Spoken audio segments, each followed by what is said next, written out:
Welcome y'all to the Blackhoof Saloon, a Wild West Exodus podcast. Mosey on up to the bar and get yourself a bottle of firewater or a glass of sarsaparilla and listen to some good old yarns about adventures of law dogs, outlaws, and weird creatures. So set a spell, water your ride or your rider, and get ready to tune up your posses. This is the Blackhoof Saloon.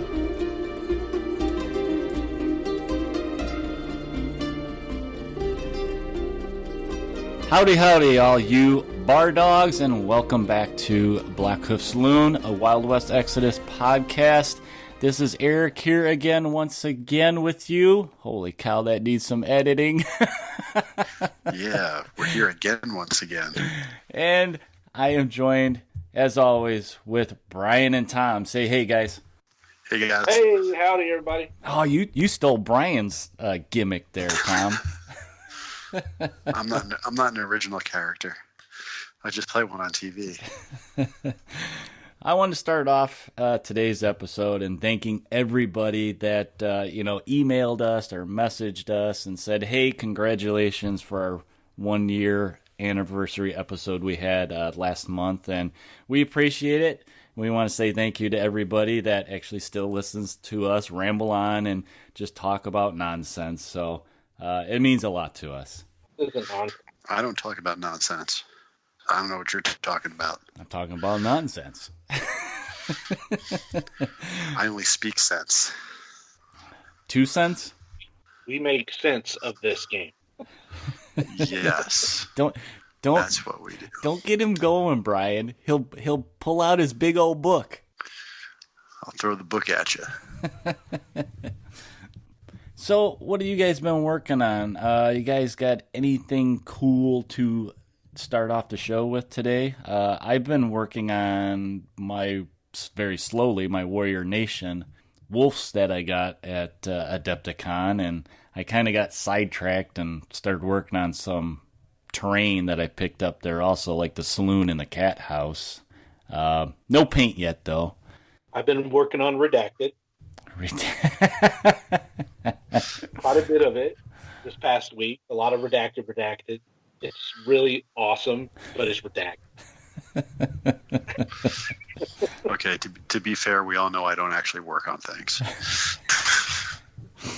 You just pull them out and look at them a little bit, Tom? I don't even do that. I dream dreams of playing again one day. Oh, you'll get there. Oh, you mean painting and stuff? Yeah, no, I've been painting. I've been working on. I finally found the shoulder pad to one of my Nick's cohorts that mysteriously disappeared. Is that the shoulder pad you dropped months ago and couldn't find it? It was, and this poor guy was sitting over there unpainted in the hopes that I'd find it, and I found it. Nice. And it was behind the desk, where I couldn't reach it. I was cleaning out from under my desk because I had a little plastic mat down, so your chair with wheels doesn't get bound up in the carpet. Well, that cracked enough to where I had to replace it. So I was tossing it, and while I was under there cleaning, I moved the desk out a little bit and reached behind, and boom, found it. I was like, heck yeah. So I'm bringing him up to the same level as all the work in progress of the others. Nice. A winner is you. And I would have wrote that thing off a long time ago, because that was a while ago. It was, but I've been working on these guys for a while, and, slow pace. I've been tinkering with these guys, Jedrick, Legendary, my Melee Jedrick that I kit bashed, and Legendary Nura. So I've been tinkering on a bunch of stuff. You usually do have a large selection of models that you're working on your desk. Yeah, I get bored and I'll just start something different and go back and go, hey, yeah, I got to work on that, and then I'll work on it for a little bit and get distracted again. Well, it's one way to make progress on a lot of models, I guess. Right. So a lot of these, if I want to use them, they've got more than 3 colors, so they're technically table ready. There you go. Nice. But I like to, go nuts on all the little all the little details. So I tend to keep working on them. All right. So, Tom, I saw you posted the other day that there's some news coming from your neck of the woods. Yeah, PAX Unplugged got announced. It's the first weekend of December, December 6th through 8th. I'm going to be there. Mike Pierce is going to be there. I hope everybody else will be there. I'm sure Jan's going to be there again because it's so close for him, too. I'm pretty sure he said he will be there. So I'm really looking forward to that. It's, it's local. I can go do fun things. I hope you guys can come. I'm going to try. We had a lot of fun last year, so, the worst part of it for me is the 12-hour drive, but, yeah, it was a lot of fun. It was a really good response last year, and I know, we were trying to do something, some open play and stuff, and that place was just packed. Yeah, I think we learned a lesson about that. Yeah. And they said they're expecting it to be even bigger this year, so... we're going to have to get on that, get some space, maybe get down in the tournament area, get some space. Yeah, it definitely seemed like there was more space down there. And didn't you mention that Mike Pierce was talking about maybe organizing something a little more formal, like a tournament or something, right? He was talking about maybe doing a Friday night tournament, which I think would be, pretty cool. I'd like to get something going on Saturday during the day, whether that's open play or a tournament. I'm not sure. Yeah. But I'd like to get something going then, so that people have a place to go down after getting a demo and, run down and buy their stuff, put their crap together and start playing. Yeah. I would think too, after last year, a lot of local people diving in and the way that Mike is doing, demos and at different stores, and he's really been trying to build a community in that area, that there's going to be a lot of local people there. Yeah, Mike has been like demo king. So he's really been doing a great job of getting the game out there, getting the concepts out there, demoing for people, having play nights at multiple different stores. So he's doing a great job. So yeah, that'd be something to look forward to. Like I said, I got to figure that out. I know I got a little bit of time, but I don't want to wait too long to get tickets and all that stuff. Yeah, it's just, we'll see. We'll see how it shakes it out. Like I mentioned to you, we're talking about different shows coming up, like Gen Con and stuff too. And it's like, I don't know if I'm going to make it to Gen Con this year. Right. And I know for sure if I don't hit that one, I'm definitely going to hit up PAX then.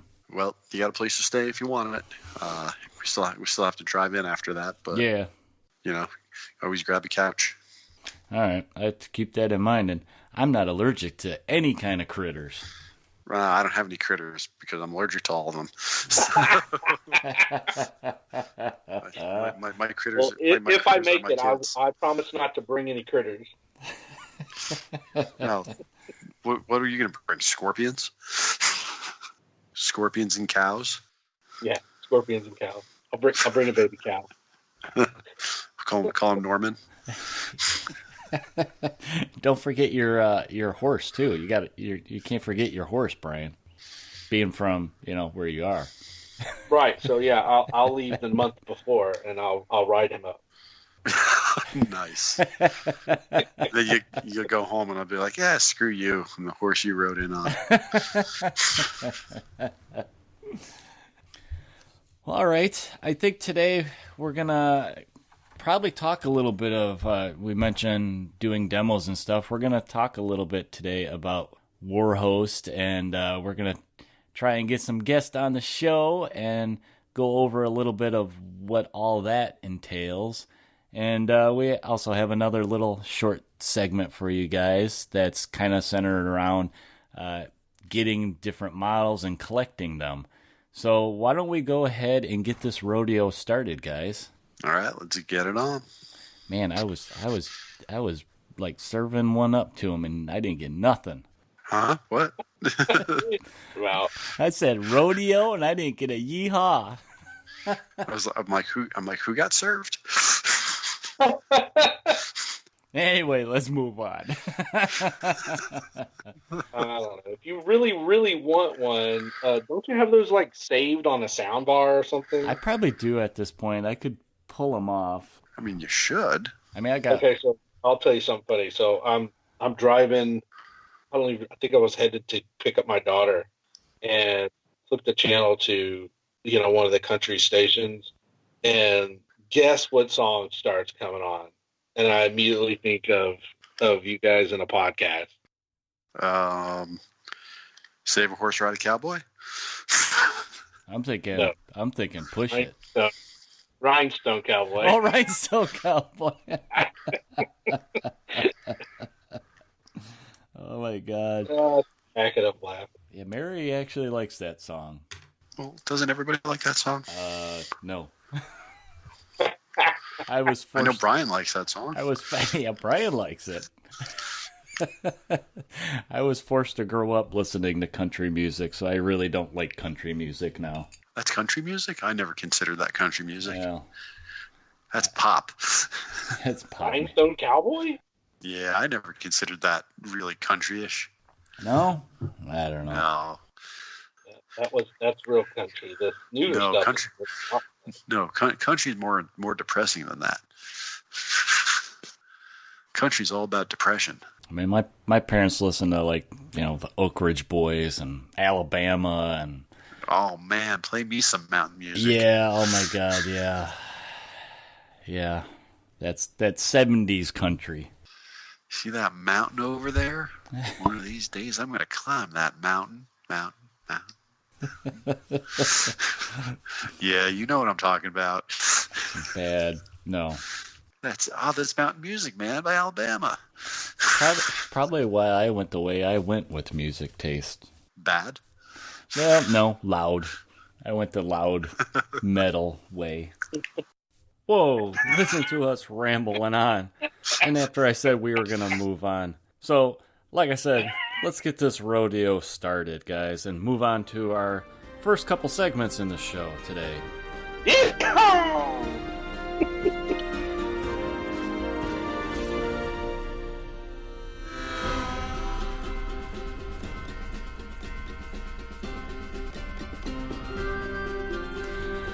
All right, guys. So for this segment, I actually wanted to just have a little bit of a discussion about what makes us junkies for buying models in the game. I see a lot of posts on the Dark Council and other people saying, what do I buy? What do I buy next for this posse? Go with this posse. And I kind of want to just maybe start just a discussion about this of kind of what drives us to get models. I mean, there's different players in the game, and some of us, I'm not going to mention names, like to buy everything. And then there's other people. Those people are crazy. There's other people in the game that just kind of look at it as getting models just for their faction, like the players. So versus the collectors. What do you guys think it is? I mean, I'm a collector. I've always been a collector. Whether it was comic books or different types of action figures or, whatever. As one of those, I'm one of those people that when I dive into something hobby-wise, it's like I got to have it all. So, and I think a lot of it with Wild West Exodus is the models. They're beautiful. God knows I got more than I can paint right now downstairs. But I think that's one of the things that draws me into getting everything. For me, I'm not a collector. I like to have pieces available for whatever faction I want to play. But generally speaking, I will go after the pieces I need for the next list that I planned out. Okay. Usually that's around a tournament. And when I do get to play, I will generally play the hell out of a single list to learn it inside and out, to learn its intricacies, to put it up against different lists to find out what its weaknesses are. Because let's face it, every list has weaknesses as well as strengths. And so that's kind of how I go about it, is my purchases come off of list planning, not off of collecting. I don't go, oh my God, that's the new coolest thing. I sit there and go, well, if I was, does that fit into a list? Does it fit into something that I like to play? If it doesn't, I don't bother with it. That makes me sad. So, me and Brian are kind of in that same school that we like all the shiny new and shiny cool, and we just want it because it just looks cool. Right. So I mean, under the old Wild West Exodus, I had to have it all. I think the one faction I probably didn't actively go and try to get everything was the Enlightened. And it wasn't because I didn't like the Enlightened. It was just in my, I guess, the order of what I was going to eventually paint. That was going to be one of my last factions I was going to paint. So I was like, there's no hurry to grab things. So otherwise, I would see something new and cool. I would go, oh, well, yeah, I'm eventually going to need that. So I would buy it. But Warcradle, with re-releasing models that I already have in boxes where there may be only one new model, so it's kind of slowed me down. So there's a few things that Warcrafters put together that they have that, I just haven't bought yet, because they then will put out a posse box full of things I don't have, like the Dark Nation. That most of that box was all brand new. Right. Well, Wiccasansi was a repeat, but her sculpt was completely redone, and it's beautiful. Awesome. So, yeah, it's beautiful. Yeah, I had to get it, and then I have a repeat of 5, Creation 5 from the Enlightened, but that was because that was an awesome box again. Galvanic Mysteries. Every other model in there I didn't have, so it was like kind of a no-brainer. So I jumped at that one as well. So but there are still some posses I don't have. So technically now I'm not the I have to have it all, knowing that I would probably eventually have it all. I am selectively grabbing things that I think I pick up. So it's a stack of things that I have to buy, but I'll get to it eventually, I guess. Nice. Well, I mean, I agree with you on is my next one. So that's a must. Even though that's a lot of repeats, I'll be grabbing that. Right. Well, and I agree with you. That's one of the things that's held me off of buying a lot of stuff. Like I bought Infernal Investigations because it was all new. I have not gotten Ranger Showboat because I have all of it except for Calamity Jane. And would I like to have Calamity Jane? Sure. But I've got all of it. Send me one. Anybody want to send me a Calamity Jane? That'd be great. You can package that up with the Iron Horses that I'm getting sent, right? Yeah, right. How many of those have I gotten so far? Come on, listeners, pony up. They keep showing up at my house. Wait a minute. Well, that's that. They just go to you first for assembly and painting, then you send them on. That's all. So, yeah, that's kind of, I guess, me and Brian are along the same boat where there's certain models that pique our interest because it's just, the aesthetic of the model, and we're both collectors and we just want to get it. I know some people will get a model just because it looks like it's fun to paint, or it's, probably going to be fun to play with. And then, and I totally see what you're saying too, Tom, where, there's a lot of people that may be under a budget. And that's where we see a lot of people asking, what do I get next to go with this posse?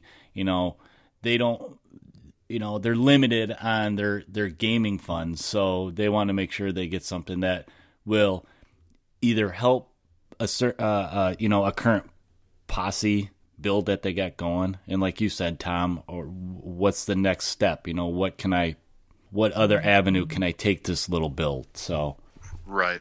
There's also the additional thing, at least for me, of I don't get to play much, so I can't justify buying a ton of stuff. In my own head, I'm like, that looks cool, but when am I going to ever get to use it? So generally a lot of my play just bases around whatever, conventions I can get to, or, if something's coming up, maybe a local tournament or something, most of what I do will be based around that. Yeah, there's actually been many times that I've ordered something that if I didn't have it already because we had something big coming up that it's like, oh, I want to try something new and different instead of working on what I'm already working on. And yeah, I need to have it all. It kind of goes back to it. I think there might be something wrong with my head. Maybe I got like an alien brain or something. Been replaced with by a mimic. Yeah. But like I said, that's kind of, I think that's in all of us that do buy a lot of that stuff. It's like the collector aspect, but then there's a lot of times I look at it, it's like, well, if I just have everything already, I don't have to, have that need of a certain model when I do need it, because I'll already have it. I'll just go downstairs and pull it out and build it up and, that kind of thing. That sounds a little extreme, but... Yeah, I don't know why you don't build it when you get it. I don't know. Time, but I still got to have it. And then I know... I have a box full of miniatures I haven't built yet. And then I know I have it. See, my problem lately has been actually the terrain. I constantly get terrain because I want to have a nice variety of buildings or scenery that I can, I'm trying to do the Will Mac, and have different table themes when I set up my game days. Or then, like, if I think of late, like when I became a war host, it was one of those things that I started getting more of the box sets, so I had more variety when I went to demo days. So I could show off, okay, there's all this different, like flavors of ice cream for people so they can see a wide selection. Yeah, I do the same. It like if I'm just going and it's just a tournament, I don't bring everything, but if I'm doing a demo day, I'll bring stuff from every faction. That way people can walk by and see like the variety. Yeah.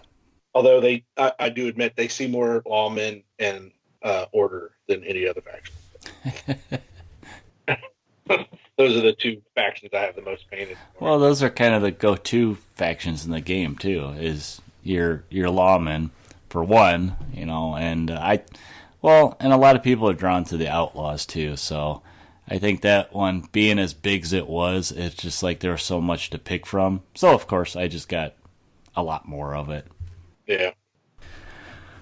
Well, I think that kind of covered it. You guys got anything more to say? I mean, we kind of covered. It was just a little simple question I wanted to have a little discussion about, and kind of show the comparison of collectors or hobbyists versus the gamer. So we kind of cover both sides of it here on the show. And I know there's people out there, and if you guys have some comments that you want to make about this little question of, why do you buy everything, or why do you just get what you need?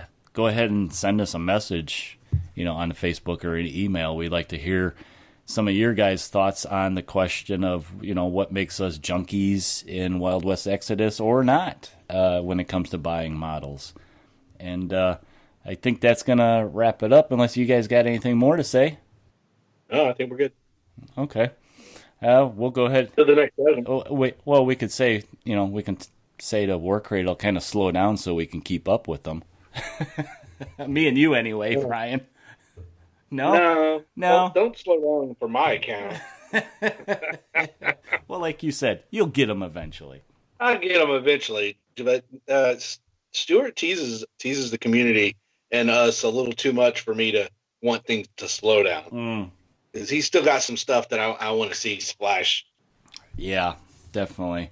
I'm hoping we see some splashing coming up soon here with is it the UK Games Expo? With the redacted? Yeah, with the redacted.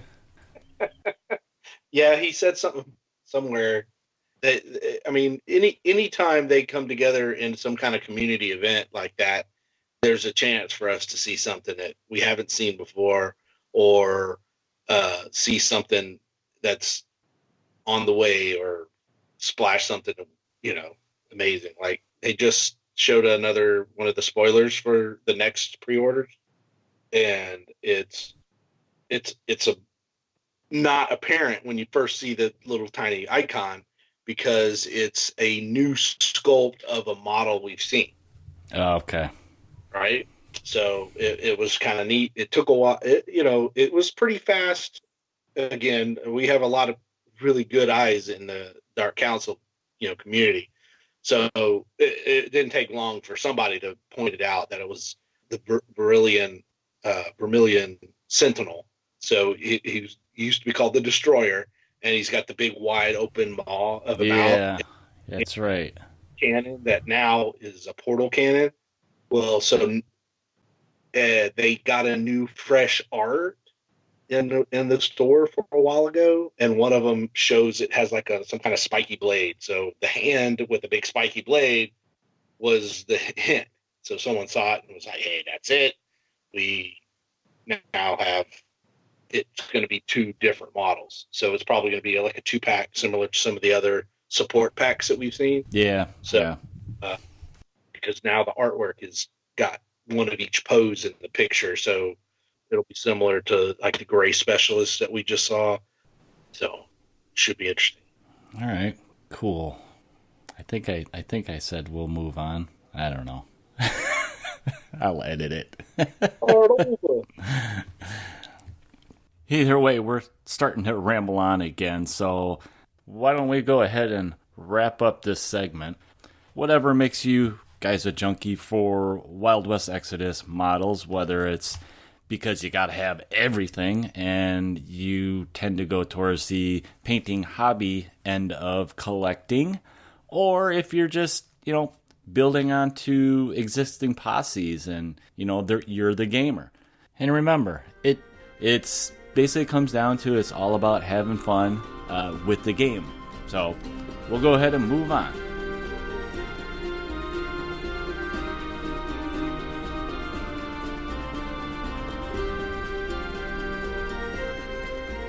All right, guys, this segment we got some special guests in the old saloon today, and we're going to kind of tackle the subject of the Warhost program a little bit.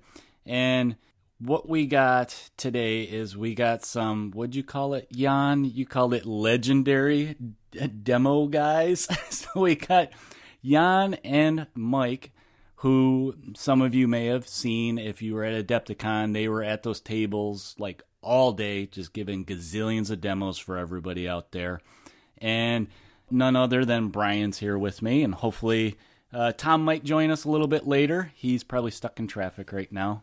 I know how the traffic is around the Philly area, so we may see him. I just thought he was on mute. Oh yeah, he's probably on mute. Sorry, Depending Tom. on the type of traffic, he's probably not very mute at all. Oh yeah, true. So welcome, Mike. Welcome, Jan, to the Blackhoof Saloon. Thank you, Eric. I'd like to point out real quick that you didn't address us by our proper titles. Oh, yeah. It's Mike -4 Pierce and Jan Warhost with the most phalange. So there you go. Well, we were talking about names the other day with Tom, and Brian, and it's like we were talking about Brandon, and I'm like, okay, who's everybody's name? So when I introduce them right, and Tom goes, Warcradle. Their all last name is Warcradle. I was like, oh yeah, okay, big family. It's one of the most interesting inbred families that you'll find. They're covered the entire country. I call Brandon Florida Man just because. But just because. Let's go ahead and jump into it. So we were going to talk about the Warhost program, and we wanted to cover just briefly what the program is and why somebody might want to do one. So like I said, round table. Somebody just jump in and start yakking. That's what this segment's all about. All right, well, I'll start. I became a war host because I was a deputy from the previous version of the game. So as soon as they flipped the light switch on to the program, I knew I was going to do it. So I sent in my stuff and been chatting with Gary and now with Brandon and, the Warcradle guys. It's just an awesome thing. So I was doing it mainly because I want to increase the number of players I have here in the Houston area. And I really just enjoy babbling about this game and, paying the models and everything. No, not you, Brian. I think there's 13 episodes of you babbling about it. Yeah, 13 episodes that we can use. Yeah. So, yeah, the Warhost program is a program designed basically for somebody that's into Wild West Exodus to participate in supporting Warcradle. And what you're doing is you're going to like stores and providing support at conventions and stuff, doing demos, or you're talking about the game. You're trying to get more people in the game. A lot of what you're doing is trying to get our love of the game to the community, and of course infect more people so you have more people to play, right? And that's go ahead, Mike. Well, yeah, that's a fair assessment. I would like to say that first off the bat, with being a war host, number one, we are volunteers. We are not paid employees by Warcradle. We are volunteers. We are also You're not getting paid? Gamers ourselves. So we don't get paid. Oh, yeah, officially we don't get paid. That's correct. First and foremost, we don't get paid. Officially and unofficially. Yeah. Unofficially, and all that good stuff. So, secondly, as a war host, I would like to, or on behalf of war hosts, like to say that at least you must have a love for the game. I mean, I think that we as gamers, innately, we all have a love for the hobby in general, and to be an ambassador for a particular gaming system or company, it's kind of one of the highest honors I guess you could have in gaming, except being like a super world known champion of every gaming system. But outside of that, just being an ambassador means that I can represent the company, I can love the game, I don't have to win tournaments, and I can still be a cool guy. Yeah. So I like it in that aspect. And also, a war host or a volunteer war host or community representative, the mission that we have of spreading the game to the masses is a very, very important one. I mean, that's how we keep the hobby alive. The gaming industry as a whole doesn't really use marketing. We don't market to the general masses or to the general public. I mean, it's like if you're not into hobbying, you really don't know what's going on.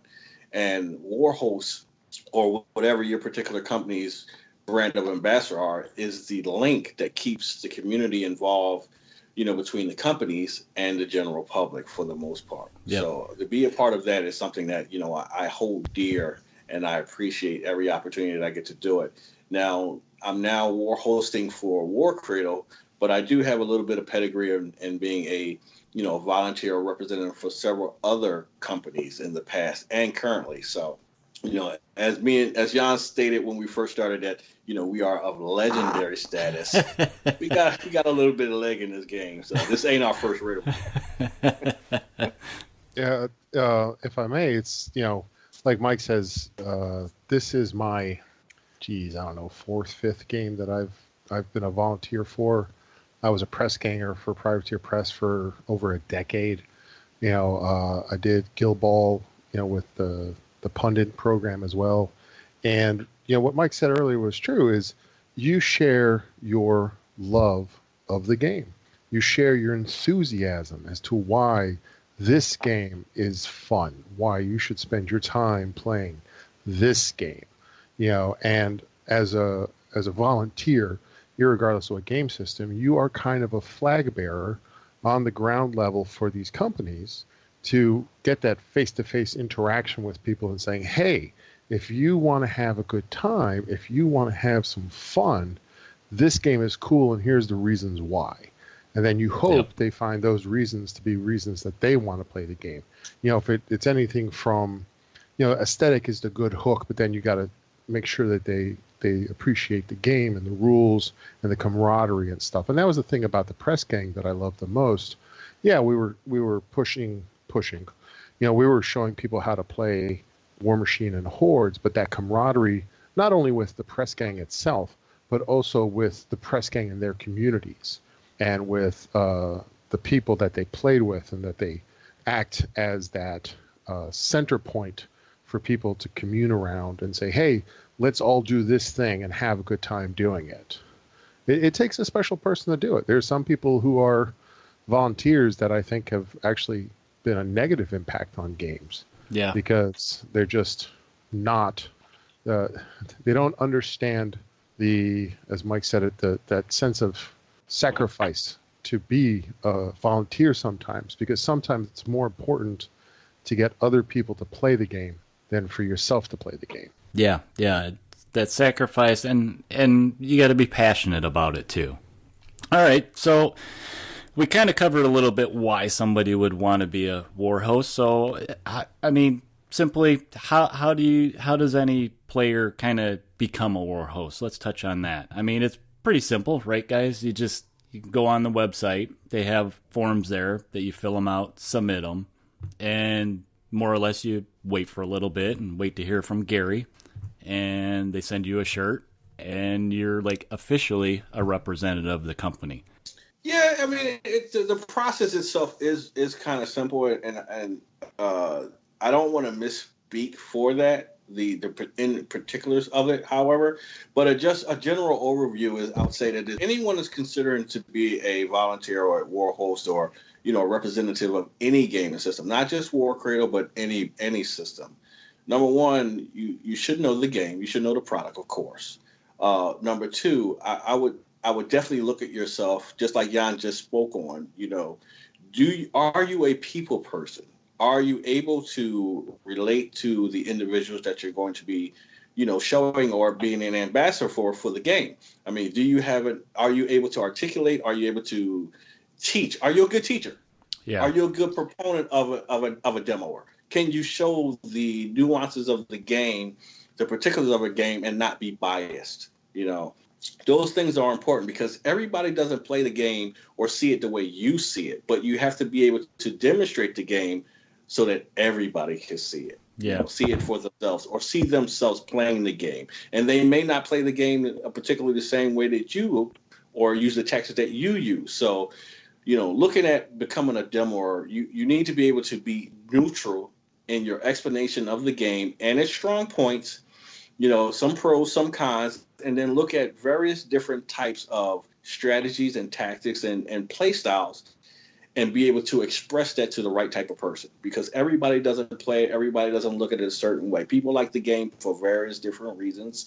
There are games that may like the game for the aesthetics of the miniatures, because as we know, this hobby is a two-part hobby. The first part is collecting and painting. The second part is actually playing. There are people who only collect and paint. There are people who only like to play. Yeah. So are you able to give a demo to the game that is able to appeal to both sides of that and then hopefully bring them together? So some of those little nuances I would consider, you know, observing within yourself. Are you able to demonstrate that, you know, give that appearance before applying to be a volunteer? Because it's not easy. You know, it's not just, oh, I like this game, I'm just going to be a volunteer. It doesn't necessarily work that way, because you spend a lot of time explaining the game to help the person get into it or to help a person decide why they like it, do they like it, how are they going to play it, and give them a push towards what they may do to be successful in the game. So it's not necessarily, oh, I like it because of this and I can do this and that and I play this army and you should do it too. It doesn't necessarily work that way. Yeah, let's want to play the same models against each other. Right. Yeah. So looking at those aspects will give you a basis of a starting point of whether or not this is for you. I mean, you could be a great gamer and be a horrible demo guy.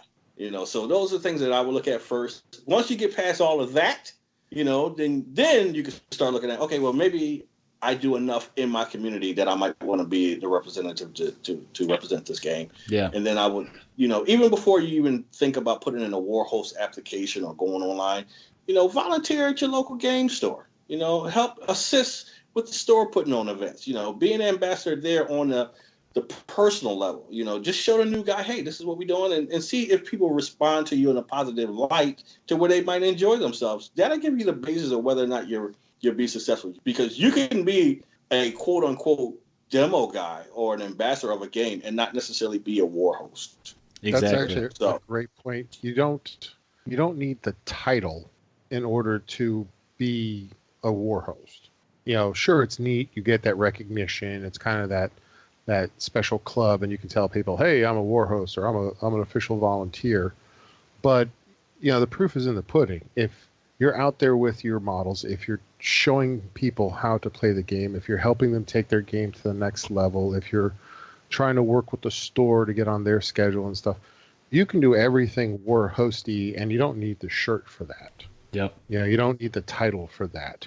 And then if and when you decide that you want to officially join, now you've got credibility with your store, and your store, a lot of volunteer programs, you have to have a store vouch for you. Mm-hmm. And they say, yes, we want this guy to be your representative in our community, kind of thing.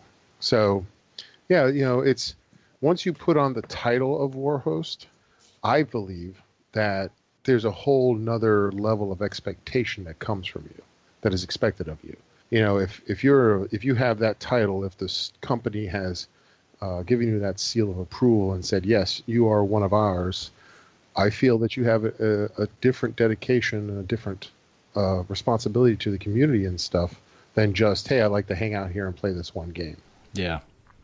All right, let's get into like different ways that you can participate as a war host. And this kind of, we mentioned you don't have to be a war host to do these kind of things, but they all kind of go along. I would say the one benefit of being a war host is that Warcradle does give you a little bit of support. If you're running an event, a lot of times they'll share it, and if you need like ideas or support from them, they'll give it to you. So some of the ways that you can participate are, well, you guys know this firsthand, con support. What do you guys think about con support? I mean, you guys got to see a lot of faces and a lot of dice being chucked by different people. I think there is no higher level of trust from a company to their volunteers than to put you in their booth at a convention to represent their game to the masses. It's one thing when you're the big fish in the little pond of your local store, mm-hmm. but for a company to say, yes, I want you to be our frontman or woman, whichever the case may be, to these thousands of people that are potential buyers, and we want you to be our representative. I think that's important. I think that's something that I've seen many people not necessarily take with the same gravitas that I may, but it's that I am here to represent this company on their behalf at a major convention. That's the company putting an exorbitant amount of trust in you as a volunteer. Yeah, it gives you a little bit of pride, and you want to do your best. Show a fair vision of the game to people. Well, I'll add this. I'll say, when it comes to conventions, for a company like John was saying, it's the highest prestige, it's the highest demonstration. You're put on the grand stage. You should know your stuff. I mean, the things that I spoke on a little bit earlier are paramount at that level. I mean, you want to give a great representation of the game, almost flawless, without flaw. You want to know the rules. You want to know the game types. You want to know the various factions, their play styles.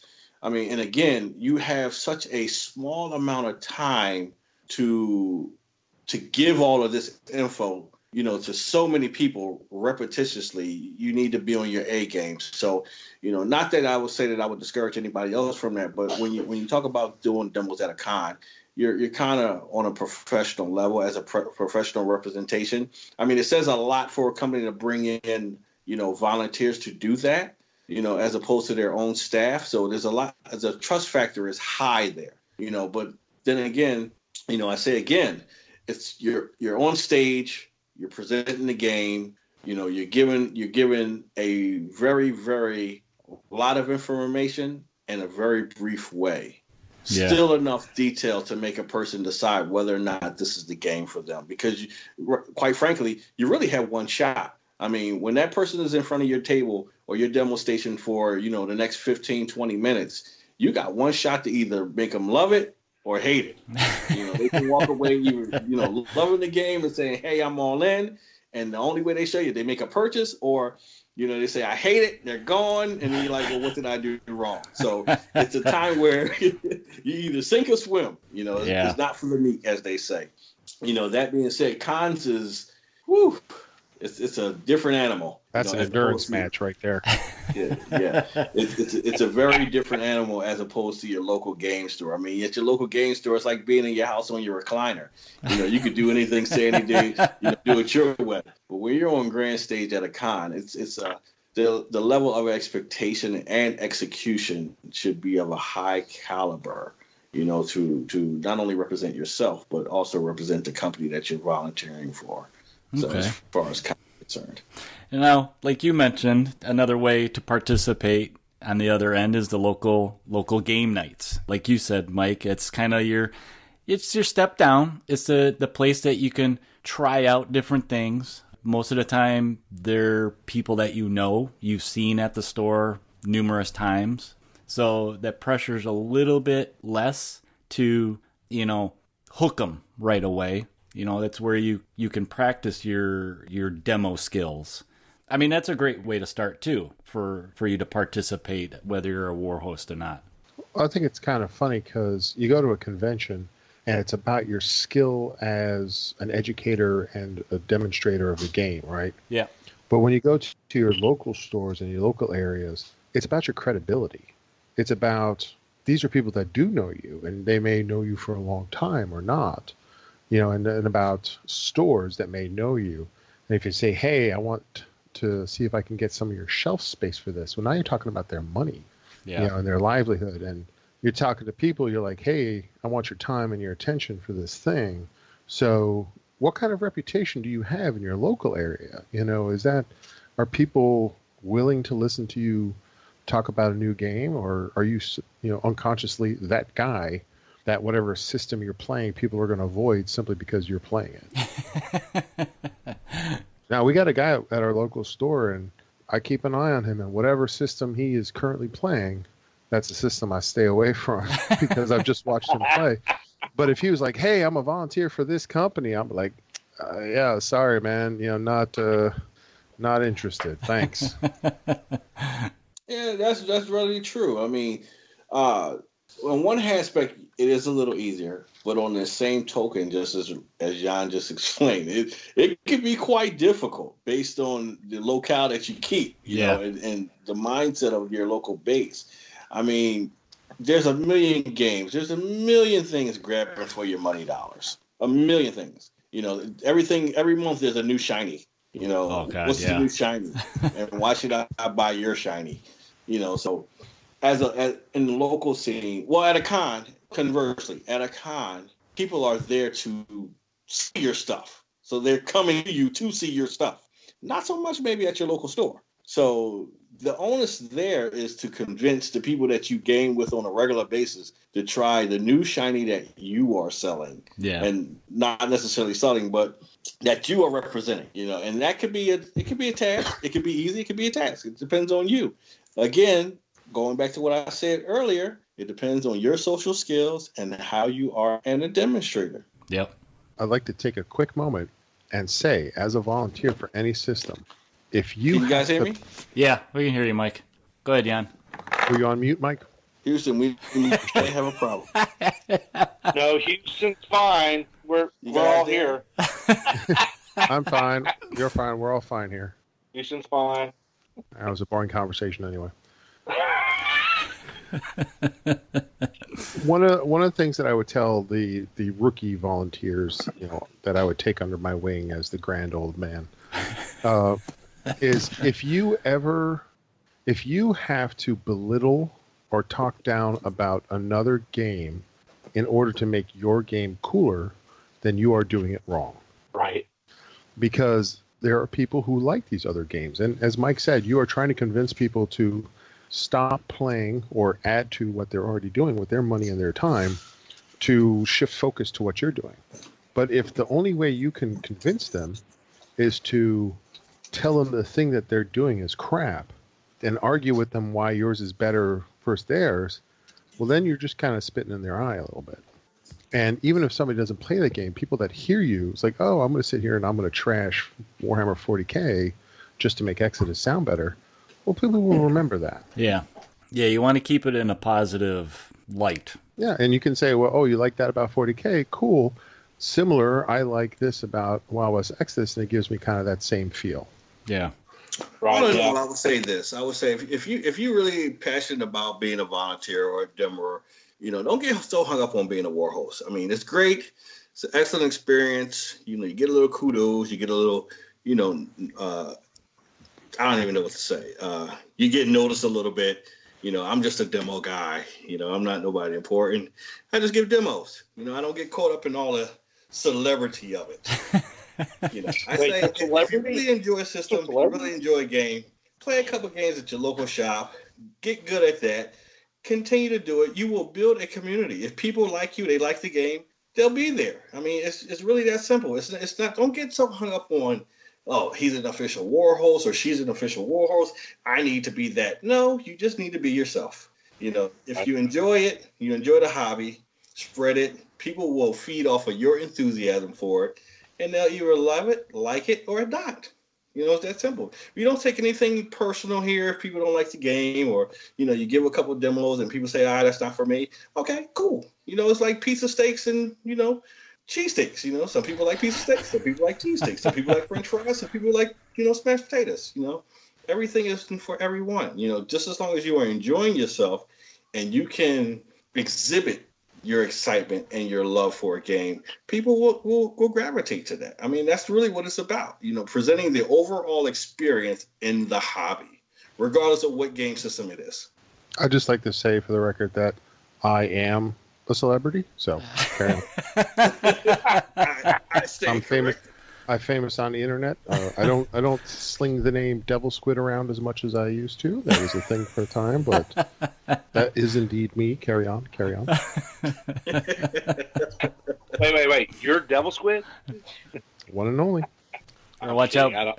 Brian's going to want an autograph that he can go take it to the tattoo parlor and get it tattooed on his chest. Yeah, it's funny. Me and Jan both got into the Warhost program. We're both Warhosts at the same time. We both were privateer press gangers at the same time. It's like, wow, the show continues. I mean, it's somebody asked me, I was talking one time, they said, oh, War Machine is going to be, last forever or whatever. And I said, you know what? I will stop playing that game or any game when I stop having fun. Yep. Right. It's like, and when I stop having fun, I find something else that looks like fun. And if I have fun with it, then I want other people to have fun with it, because then I have more opponents. I have more people to play with, but then you enjoy. It's a social hobby. I mean, you can sit at home and paint at your desk like Brian is, but it is a social hobby where you want to take your toys that you've assembled and you want to play and challenge yourself to this war game with another person. And that's one of the things that I like about it for years and years that I've done it over video games, is that I'm actually interacting with people and doing this thing. Now, another way to participate, and we touched on it just a little bit, but we just haven't said it, is tournaments. Running tournaments, whether they're local level or they're at cons. So this could kind of apply to both. Something that's fun and get people interested in. There's a lot of players out there that play games just because they want to do tournaments. Oh, absolutely. And like you said, Mike, it's a way to challenge yourself, to test your knowledge of the game and see how much you understand of the system. Yep. Well, again, it's one of those things where it's baby steps. Give a couple demos, get a couple people to play with on a regular basis, get a couple people to come back a couple of weeks to play for a consistent basis. Get the support of your local gaming store to let you run a tournament at your local gaming store. Now, that in and of itself is a major accomplishment. I mean, if you have the respect of your local gaming stores that they allow you to, run a tournament at their local store, that's great. That's fantastic. You can do that without even being a war host. And quite frankly, there are places where, there are gaming groups that don't necessarily have a local gaming store to call home, but they have a local group that they may meet somewhere, once a month, twice a month and play. If you're already organizing a game night or a play night, just kind of the same thing as running a tournament. I mean, yep.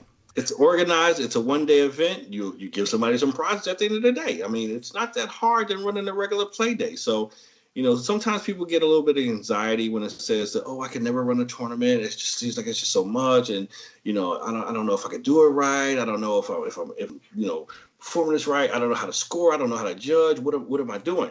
Just run it like it's a regular gaming day. Yeah. I mean, there are guidelines and rules for every single game system in every single rule book that tells you how to run an organized play day. At the end of it, what makes it a tournament, you get some prizes. Yeah. It's really that simple. But first and foremost, before you even try to tackle a tournament, let's go back to step A. Give a demo, get a couple people interested, show them how to maybe put their models together, show them how to paint a little bit if they're interested in that thing, show them how to build a competent army list, play a couple games, make them feel warm, make them feel welcome, see that they're really enjoying the game. Then once you get that, a tournament's kind of like a test of skills. Yeah. It's not that deep. It's really not that problematic. You say, okay, well, I have these guidelines based on how the game is set up. We'll set a points level, and we'll have a series of rounds to see, how you guys do. Let's not take it that serious. The game, particularly this game, they have said it over and over. It's primarily a narrative-driven fun time. I mean, it doesn't take itself too serious. I mean, they're your favorite heroes and characters from sci-fi, Western, dystopian age. Some of your movie icons are in there. What would happen if this guy teamed up with that guy? What would their adventure be like? Yeah. If you look at it that way, it's just a fun time all the way around. At the end of the day, you get some prizes based on what you did or what you didn't do. I mean, it's really that simple. But it's a mental game. It's how you run it. I mean, it's not that hard. So I encourage everyone, if you're thinking about doing volunteer stuff, start off with giving a couple of demos. Say, hey, look at what I'm playing, or hey, do you like these miniatures? Let me show you how it's done. Work your way up to it. I mean, you'll be surprised. You'll start out giving a demo today. In a month and a half, you'll be running tournaments. It's not really that big of a deal. I mean, to some people it may be, but I guess because I'm legendary status, been around quite a bit. It's not. Like, we're not bothered by the peasantry stuff. So you pretty much. I mean, it's one of those things where people get hung up on titles, and I think the anxiety is tied to titles or a situation where you say, well, it's a tournament, so I have to do this. Right. Well, no, not really. Just set up, hey, how many guys I got playing today? Well, you're going to play against that guy. You're going to play against that guy. We're going to see what happens. We're going to play one round. It's going to go this amount of hours. It's a timer here. We're going to start now. We're going to end there. We'll see the results at the end of the thing. I mean, you can make it simple. You can make it easy for yourself. I mean, it's really not that hard. And it goes back to, like I said, from the gate. How good are you at giving a demonstration? Yeah. How good are you at being a teacher? Because as a volunteer, you don't play as much as you would think so. You spend more time helping other people enjoy the game. It is a self-sacrificing premise. I love this game tremendously, but I spend more time showing other people how to love the game than I do actually playing. It's very noble, actually. Yeah. We're very noble souls. Yeah. If I can say a quick thing about, I'm sorry, Brian. I'm going to interrupt you. No, go ahead. I think tournaments are, as Mike was saying, a natural evolution of your community, where you do your demos, and then you get your community, and then you get your folks that show up on a regular, and then you get, they'll hit a point where they're like, okay, we've done enough regular games. We want something with a little bit of teeth to it. We want a little challenge. And that's when you look at running a tournament or something like that. Yeah. But it's when you start a new game, it's not like, well, here's this game, and we have to do tournaments every month, to show who's the best at being cutthroat, with the best A-list or whatever. It's like, no, have fun with it, and the tournaments will happen naturally as the community kind of builds up that energy, saying we want to have a tournament to test ourselves at that next level. Yeah. So Ryan, we haven't heard much from you, and you're doing something right now at your local store. That's another way to participate as a war host. What are you guys doing? Come on, I want to hear some of my Brian. Okay, so this past year, I finally got a really good store that is equally behind the game as I was, and really good support. And we've been doing events every third Saturday all year since PAX South last year, and hit Christmas time, and he's literally almost sold out of all of the stock he had. So there are tons of stuff in the environment.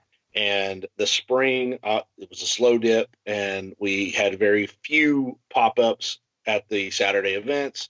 So we're trying to recharge the community, who's obviously busy, right? This spring, there's so many other distractions that they can't make it to the Saturday event. So in a way of capitalizing on the amount of players in the area who may have commitment issues with that one day a month, because it always is that same Saturday. So we're doing an escalation league. And one of the things, the way we've designed it is it's your best game of the month counts towards the league and the ranking. And what I've set up is there are points that you get on top of your victory points that count towards the league. And those are, if you play at the store, you get bonus points. If you play at any of their actual, they have a skirmish night on Thursdays, and it includes other games as well as Wild West Exodus. But that night, if you happen to go to the store, you get the bonus points for being at the store. You get the bonus points for it being an actual event night. The Saturdays are still going to happen, and those days are going to also be bonus points if you show up and play games there. So it's basically a way of saying, hey, we understand you may be busy, but there's a little more of an incentive for you to actually make it out to those special days, because you'll get a lot more points towards pushing your league score up. But you can still game if you can't make it. So you and your buddies can meet up and play games, and it's like, man, I really need to squeak out some more points playing this scenario. So I'm going to go up to the store, get those extra points. Yeah. We also have an incentive for playing a new player. So you convince your buddy to play in the league. Everyone gets bonus points when they end up playing that new guy. So he's encouraged to play more people because he gets the points because he's a new guy, but then the guy he's playing gets the points because they're getting to play with the new guy. So it's basically how many games until he's no longer a new guy? I think it's like a month. So that month you get anybody who plays that guy, he's new, right? So it may just depend, because when does the shine wear off? And you typically know because the game will go smoother. But if, like, say the TO or someone has to sit there and explain to him half the rule every game, he's still technically a fresh guy. Oh, you won your first game. No more bonus points. Take the training wheels off. Take the wheels off. Now it's time to crush you. Be considered a new guy. You know what? I'd like to say one thing. I'd like to add this, since we're talking about, leagues and the various ways that you can incorporate a league and things of that nature. I get asked, or I see in the forums, people ask the same question when it comes to the points levels. And they look at the rules, they look at the Red Oak starter set, they say, well, how many points do I need to play? Well, what is the official game size? And, how much is too much? And all I got is a posse box, so I can't play, or I don't know what to do. Well, let me set the record straight. You can play whatever you want. You can play with just boss guys. You can play with a boss in two faces. You can play with a boss in a bunch of bosses. It's so wide open. It's like, what was that? What's that movie? In Pirates of the Caribbean, when she said, you have to find, there are rules to this thing. And the guy says back to her, well, they're more like guidelines, something to that effect, So it's more like guidelines. It's like, it's a narrative game. It could be two guys walking to a bar. What happened? It's my boss versus your boss. Or my boss and his sidekick versus your boss and his bicycle. We step outside the bar, we handle it in the streets. You could play it on a 2x2 board. You could play it on a 1x1 board. The game really scales and lends itself to whatever scenario that you can come up with. So people always ask, well, which side should I play? How many points do I need? What's the points level for this? What's the points level for that? It can go from a solo guy walking down an alley to the grand old Union Army. Yep. Right. And I really think that ties into what is the community comfortable with. Right. You know, if you have people with limited amount of time, you're not going to do 1,500 point pickup games.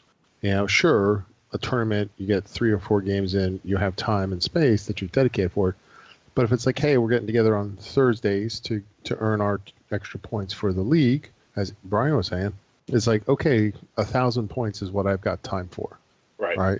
You know, and then you and your opponent's like, cool, let's do 1,000 points and you play a game. I like the idea about those extra points you're playing at the store, Brian. That's pretty cool. Well, yeah, it basically gives.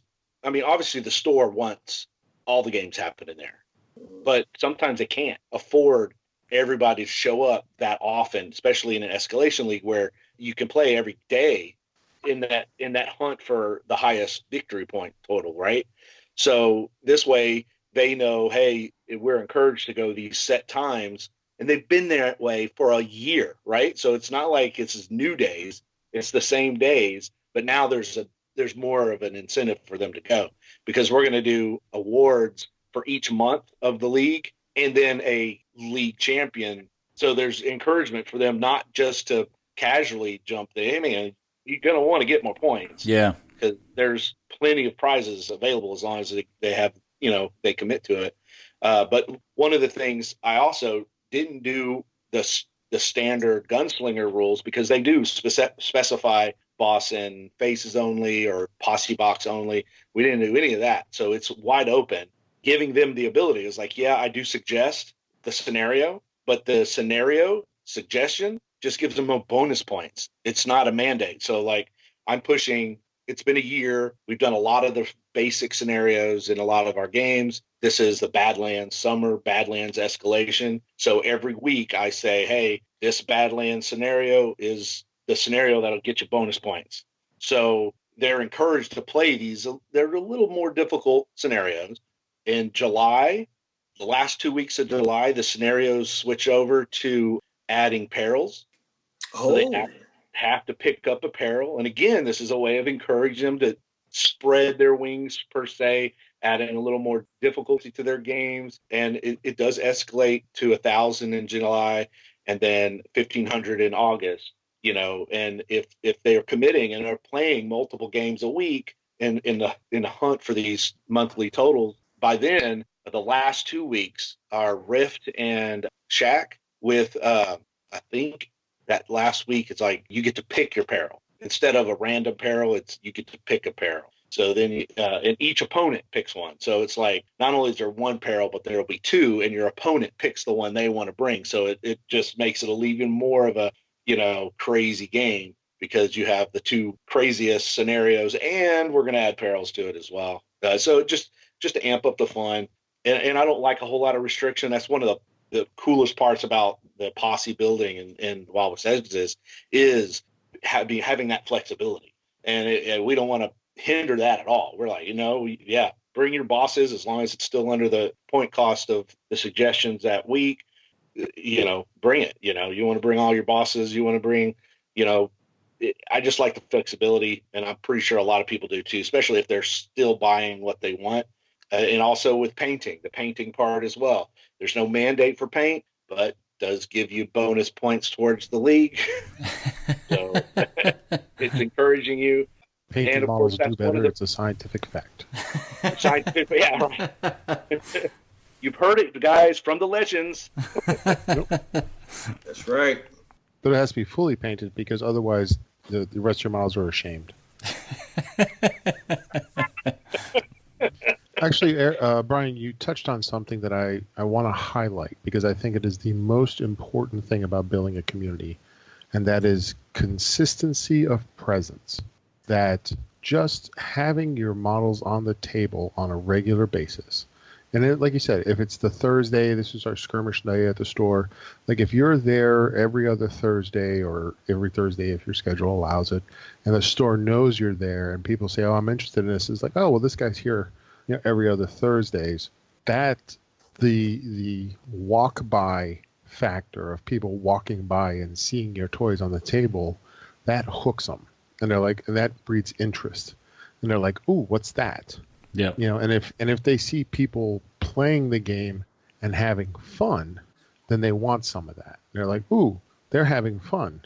But you don't get that if you're just playing the same people in your basement. You don't get that, if you're just playing at conventions. The most grunt work that we do as volunteers is just consistently showing up at a game store with our toys, sometimes just ourselves with our toys, and fielding questions when people walk by and they're like, oh, what's that? Oh, these are my toys. Aren't they cool? Please talk to me. I'm lonely. Yeah, that's so true. And truth in saying, here is truth of today. Today I had a demo scheduled at one of my local game stores. Not one single person showed up. Now, you could chalk that up to the weekend. You could chalk it up to the holiday. You could chalk it up to whatever you like. However, I still showed up. I had all my miniatures, and they were on display. Now, I will tell you that in giving a demo, your mental fortitude, you could be depressed, you could be sad, you could say, oh, nobody came to play with me, I must be doing something wrong. Or you can go say, this is the day that I get to set up the best diorama that I could possibly do. And put my table down, put my miniatures down, put my buildings down. They're nice, they're painted, and just have them on display and just let people look at them. Because quite frankly, you're still giving a demo. You're demonstrating how well your figures look, how well your models come together, what the terrain looks like, what the setting looks like, what's the theme, what's the atmosphere for the game. And you might find people, they might not say anything, but they'll look, they will observe, and then they'll go look on the shelf to see what they could buy. Yeah. So you can still give a demo without actually giving a demo. Right. And it's also important because it shows a consistency of dedication to the store. Yep. So, nobody may go by Mike's table to actually talk about Wild West Exodus, but the store employees and the store owners, they see that and they're like, okay, well, Mike, even on a down day, Mike's here to show the game. So that builds confidence in the fact that they can move product off a shelf. Because at the end of the day, that's what a store wants to do, is to move product off the shelf. Because if it sits on the shelf, it does them no good. So they can say, okay, with confidence, I can order some things because I've got this guy who shows up every Thursday, whether I want him to or not, and talks about gunslinging, cyborg, outlaws. So I know there's a dedication to it. Yeah, that's actually great advice, Mike, too, for people that do get a little bit frustrated in their demo days and stuff, that you are still kind of demoing. You're showing, these cool guys off, and you're still practicing setting up a board and your painting skills. I would definitely, I'm taking that in now. Don't get discouraged, because I had a demo today too. Didn't get as many people as I expected, but people still came. A lot of people just came, walked by, checked it out. So I'm still showing the game off. So it's getting stuck in their brain. They're going to remember those cyborg cowboy guys? So you're still doing something. Plant the seeds. Yep. Yeah, I like to look at it like this. Always be prepared. Whether you have a person that you're actually giving a demo for or not. If your board is set up, your miniatures is there, your presentation is perfect, you're always prepared. It's like being ready for a test. You always are studying. You're always on display. You're always on show. Whether you're there by yourself or the employees are there, you're always just be ready just in case. And, it doesn't go wrong. I mean, it may feel like, wow, nobody's really paying me attention. I'm not really getting anywhere. But realistically, it's practice. It's like practice. Because when it is your moment, you will shine. But if you don't practice, you won't be no good. So to those, to be a volunteer, to demo, to build a community, it is what we have all said. Consistency matters, your preparation matters, and your presentation matters. So, some guys are saying, I'm having a hard time building a group. Everybody's playing other game systems on this game night. It's hard to get people to look at the game. Trust and believe, they are looking at your game. They may not say it to you, but they are looking at your game. And if you sit there, consistent enough and show that you have some patience and you have some, perseverance, you'll win some people over. You Yeah. know, they might be playing whatever game system, but at some point they will take a break and they will eventually come over and say, hey, man, listen, I see you sitting here every Thursday night or every Tuesday night. You know, you got these minis look great. I don't know what it is. It may not be my thing, but I see you here. Okay, tell me about it. You know, and boom, that's your opportunity. You prepare for the game. Now here's your moment to shine. Rock out. The number one hook for people getting into a new game is other people playing it. You can buy the coolest toys, you can buy the coolest models. There are some amazing figures. There are some great rule sets, like brilliant rule sets with great models. If nobody's playing the game, it don't do you any good. So just seeing the fact that there is a person, at the very least, a person willing to play a game, that lets the people say, I can buy something and play with my toys, right? Yep. So that's the big thing. Lawman rule. I got one final thing for you guys that I'm going to kind of state here. It's a little statement. So see what you guys think about this. Hashtag statement. Do you guys think using the Warhost program as a touchstone for all community building type activities is a good one for people to be involved in? A touchstone? Touchstone. I need Tom. Please define that. Touchstone. Well, Tom wasn't here, so I had to make fun of your English. Yeah, okay. Thank you. So using the Warhost program as a touchstone for what? For community building. For community program. Please explain that question. This is actually one of Tom's questions that I'm reading. God damn. Tom, get off mute and explain yourself. I mean, do you think... all highfalutin with his big thoughts and stuff. Do you guys think the Warhost program is a good program to help build a community for this game? I mean, we kind of touched on it. I mean, that goes without saying. I mean, I'll say it like this. I mean, we've been saying that the entire time we've been on here. I mean, I wouldn't necessarily get hung up on the Warhost or the title of Warhost. Yeah.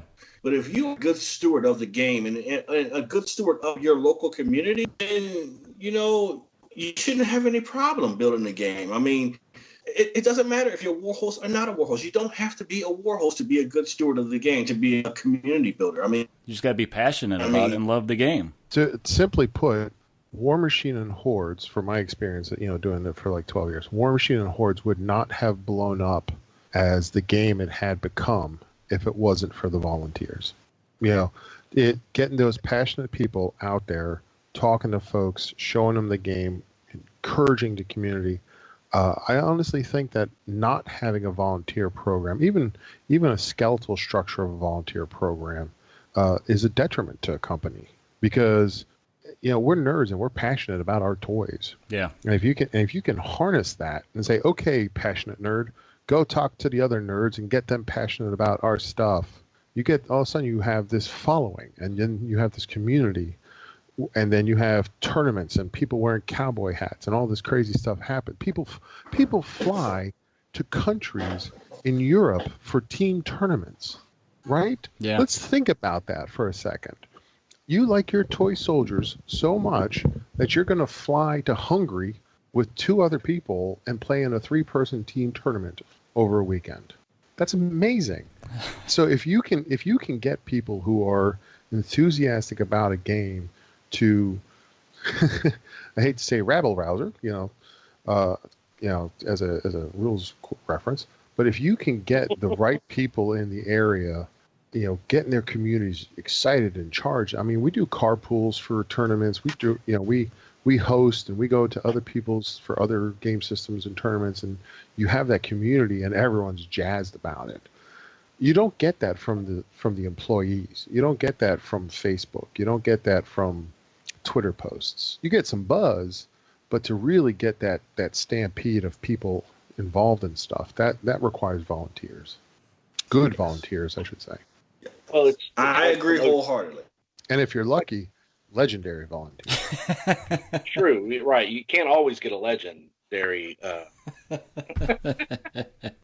You can only bring one legendary volunteer per boss. So, right. They were lucky at Adepticon; they had 2 bosses, Stuart and right. Allowed you to, yeah. Right. But it's promotion. I mean, it's community based promotion of the game and like I think you both mentioned it earlier, is if you already have a meta or you already have a community of game being played, it's that commitment of one of your buddies that is going to bring you all into a game. Whether it's a Warhost or not, that's what we're inspiring others. You don't have to be a Warhost to do any of the things that we're discussing, and you don't have to be a Warhost to bring Wild West Exodus to your gaming group. You just have to have stumbled into this game and got lucky enough to know how amazing it is and want to bring it to your table, and have your buddies share in that joy. Man, it's an awesome game. And it all it takes is that spark brought into your group, and boom, it'll eventually take off. For those of us who don't have that, and there's a few of us, you'll see every once in a while, you'll see a guy post and saying, "Hey, I'm alone out here in the wilderness and no one else playing Wild West." So what do you suggest for that, right? Say you don't have a store close, and you really haven't met anybody else who is into miniatures. What can we suggest for those kind of guys? Well, apparently some people like to do podcasts.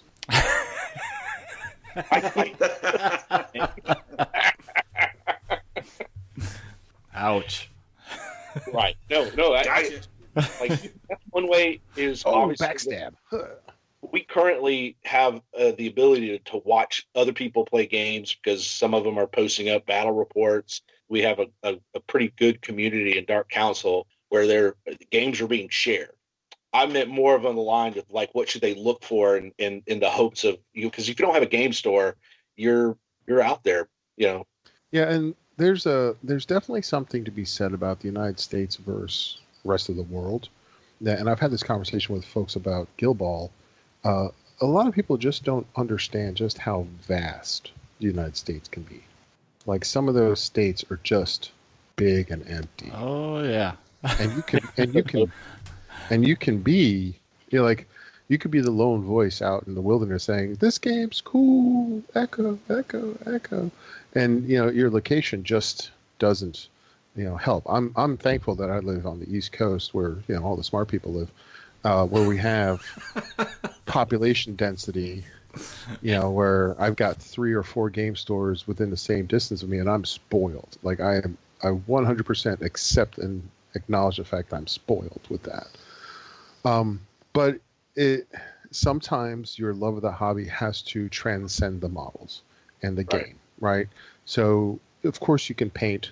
I like using. We have, like you said, we have so much technology and social media and video reports and bat reps, and you can really immerse yourself in the hobby without actually playing a game.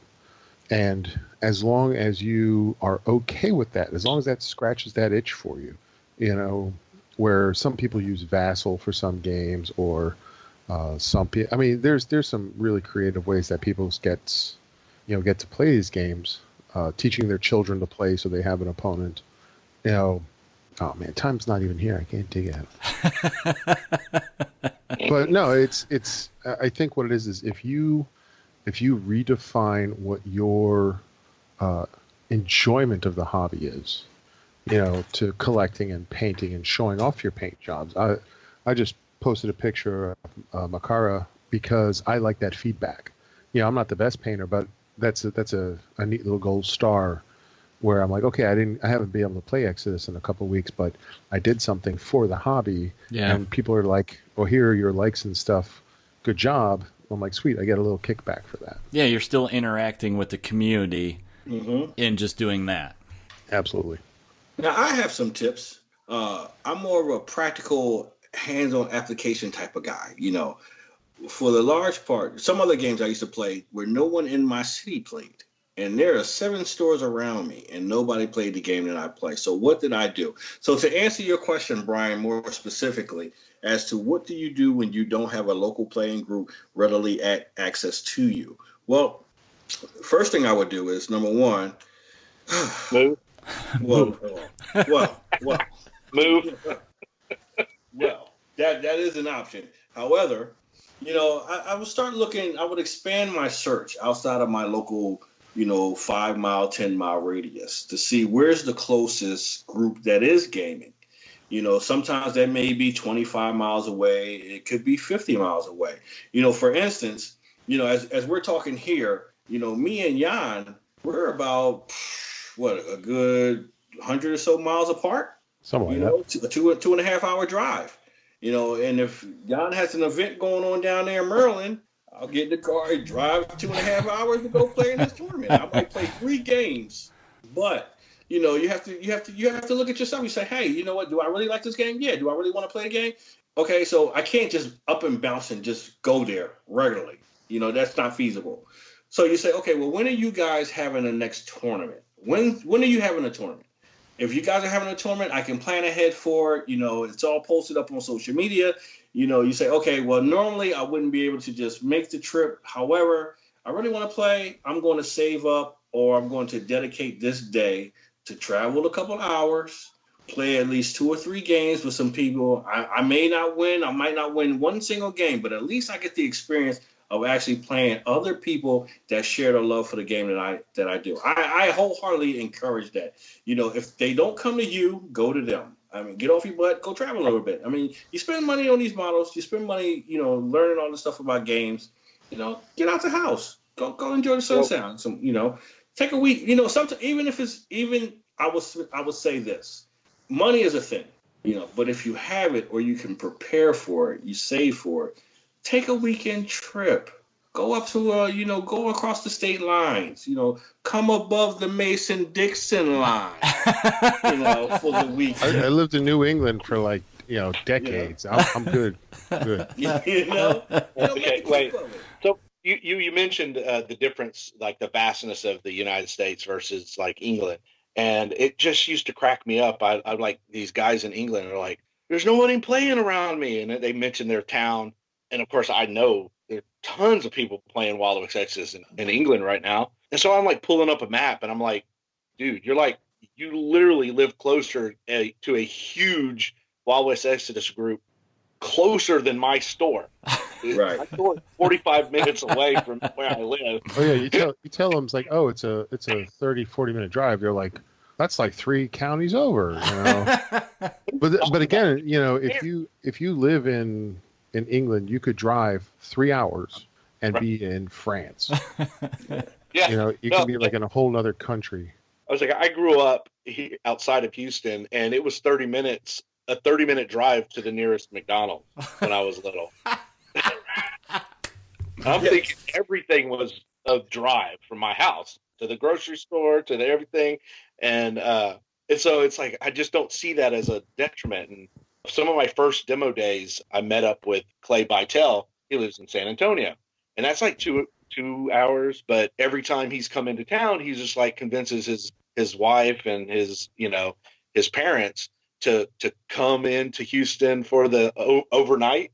And he just kind of says, yeah, y'all go Galleria shopping in the mall, and I'm going to go play Elvis Exodus. And it's worked out a couple of times.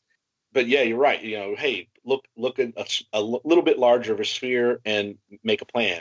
I'm going to shout out to Eagle and Empire down in Virginia, who have a bi-monthly Wild West Exodus Day where they set up their whole table with all this great terrain. They have a group of like 8 to 10 people that play regularly, right? And they show up, but it's just over the Virginia line, about an hour and change away from me. But like Mike said, I was like, there wasn't anybody around here playing. So I made the point that at least once a month, I wasn't going to go down for both their things, but at least once a month, I would pack up my toys, drive down the hour and change, play a couple games because I knew there was going to be people there so I could get that fixed and then drive back.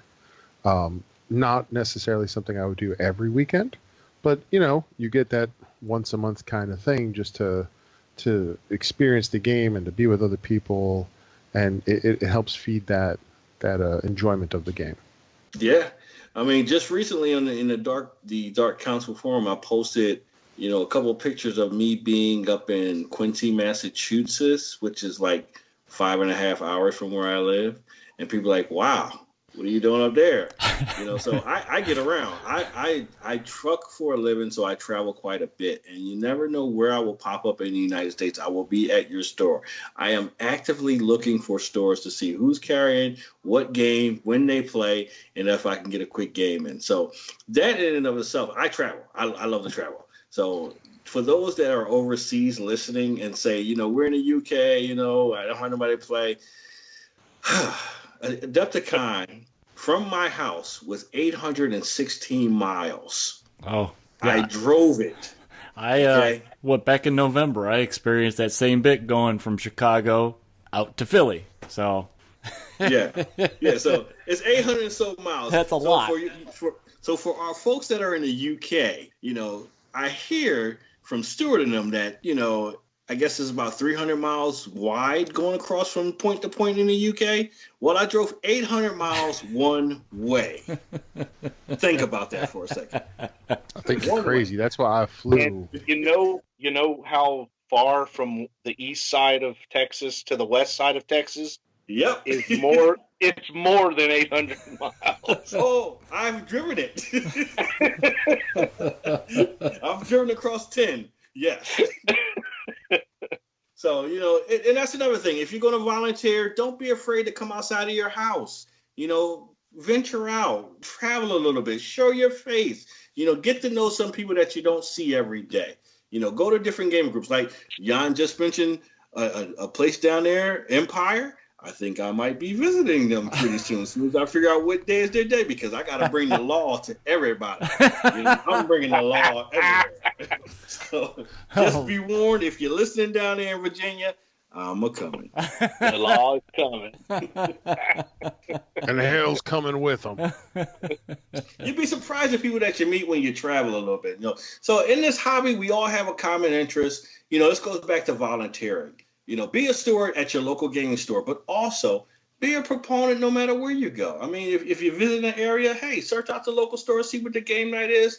Pop your head in, see what they're playing. Talk it up. Talk your game, talk shop. As we say. You'd be surprised some of the friendships that you make, some of the people that you meet, some of the people that you talk to only on this, internet connection. It's different when you get to meet these people in face to face. I didn't know Jan for quite a bit.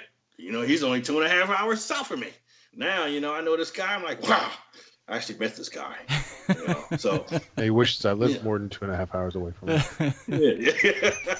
So it's all fun. I mean, the hobby is a hobby. It brings people together. There's so many things that you could be doing. This is one of the things that I really, really enjoy. It has opened up my world. I've been exposed to so many different things in so many different places through gaming. I can never trade that in for anything. It's like we're all connected based on a common interest, and the camaraderie is just it's real. It's good. It's a good thing. So if you, like I said, if you want to be a war host or you're thinking about volunteering your local, I mean, there are opportunities everywhere. I mean, just be ready. Just practice. Think of your home base as a place to practice. I say, work on your social skills, work on your gaming skills. You can take it anywhere. It's a skill that will travel with you around the world. I mean, and for that, it's priceless. Yep. They say. The thing to always remember is that the objective of the game is to win, but the point of the game is to have fun. Yep. That and showers and body wash are not optional. This is true. That is very true. Hey, I want to teach you about my game. Well, I need to be about 15 feet from you. And appropriate size clothing. Yep.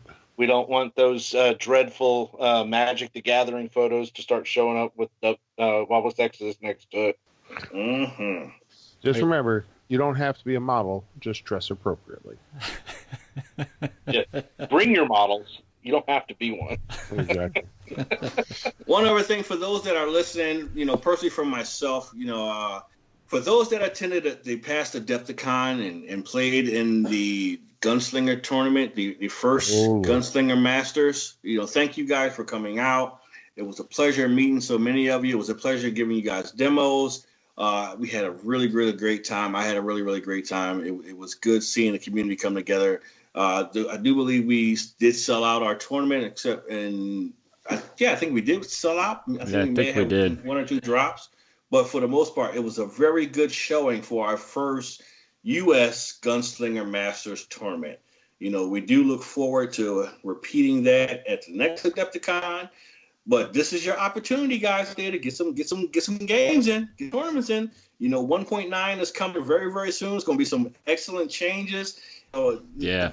Warcradle is doing a phenomenal job with this game and the dystopian age and all the presentations that they're giving us. It's just great stuff coming. So for those that want to be war hosts, the ranks, we still got room in the ranks for you. Oh, yeah. I invite you guys to do your due diligence on your local levels, get your game up, and so that when you come on board, you'll be ready to rock and roll. We'd love to have you. Not just the U.S. They just recently opened up the Warhost program for the U.K. and Europe. Those across the seas, mount up. Get it on, doggies. All right. Well, is there any last closing thoughts that you guys want to add to this? Mike, you just gave everybody an earful with your closing thoughts there. So I could say basically, like you said, Jan, a lot of what we're talking about is having fun. Have fun with the game. It's about telling stories, meeting new people, and just, enjoying it. So I have a personal standard for any game that I've played. I am willing to play anybody one time. Getting a second game out of me is the trick. And that's how I feel for my opponents is I want to present a challenge and a game that they enjoy so that even if they lose, I get that second game from them.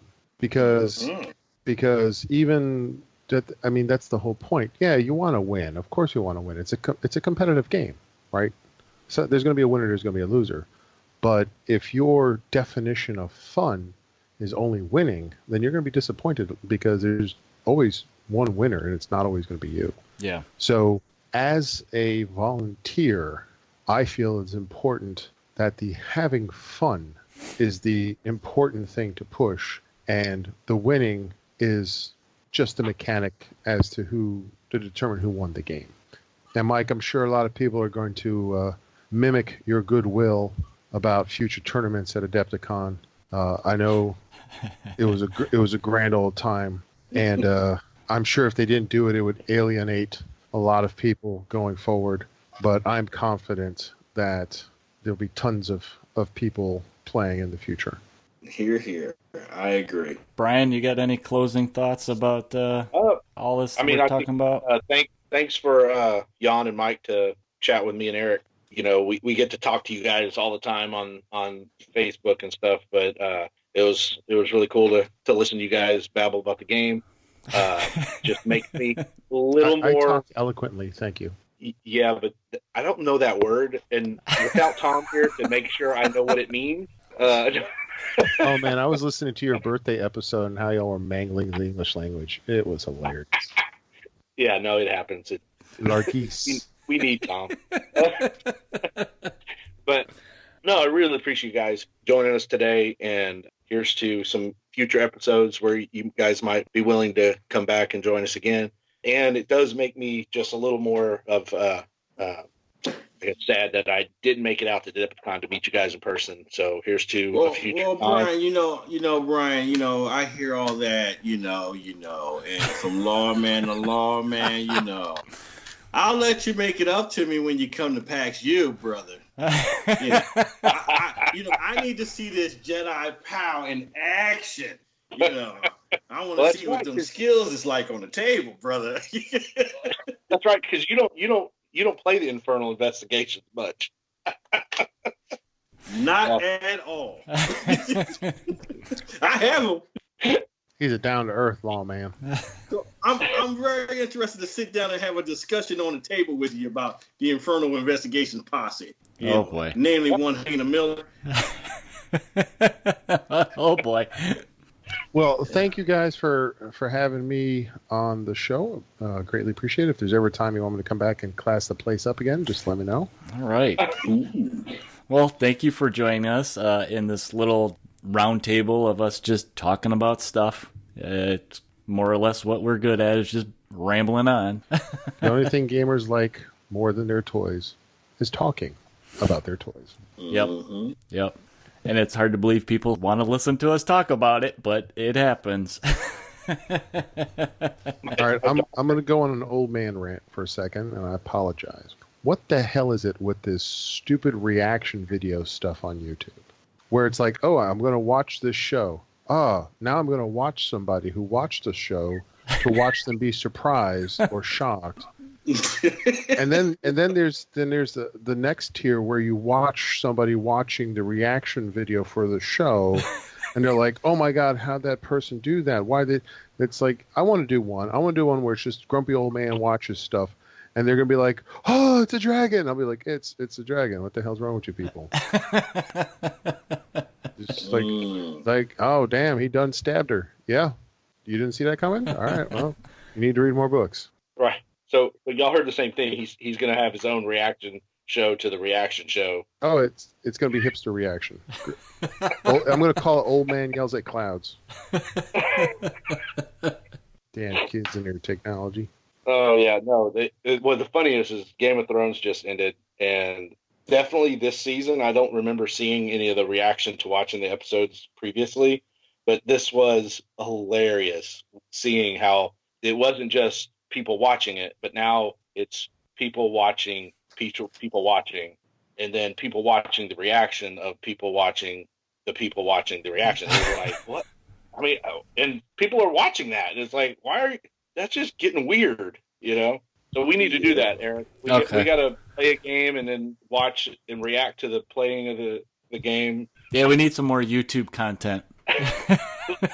Let's do reaction videos to Battlehammer. You have to have a YouTube video of recording people listening to your podcast. There you go. There we go. Yeah, that's the hook. Like my daughter got 5 minutes, and she said, "Yeah, I had to turn it off by then." And she just kind of made a joke to my wife, saying, "Hey, yeah, they actually have intro music. I like the intro music." And then they started talking. She listens to you enough at home. She don't want to listen to you on the radio. Like, well, you didn't even get to the best part. And she goes, "Dad, I don't think there's a best part." And I was like, No. Really? We have a gag reel at the end. And she goes, "Really?" Like, Fast forward to the end. Well, that's what Tom does. Tom just fast forwards to the end. But anyway, I'll go ahead and Well, wrap like this y'all up. said, thank you guys for having me. Yeah, thank you for I hope I've coming. been of some help to you. You know, I just give demos. Eat, sleep, breathe demos. Thanks, guys, and we'll talk to you guys all soon, and we'll go ahead and let you guys get out of here. All right. Thank All right, you guys. Have a thanks for good your night. time. All right. go to the house, gentlemen.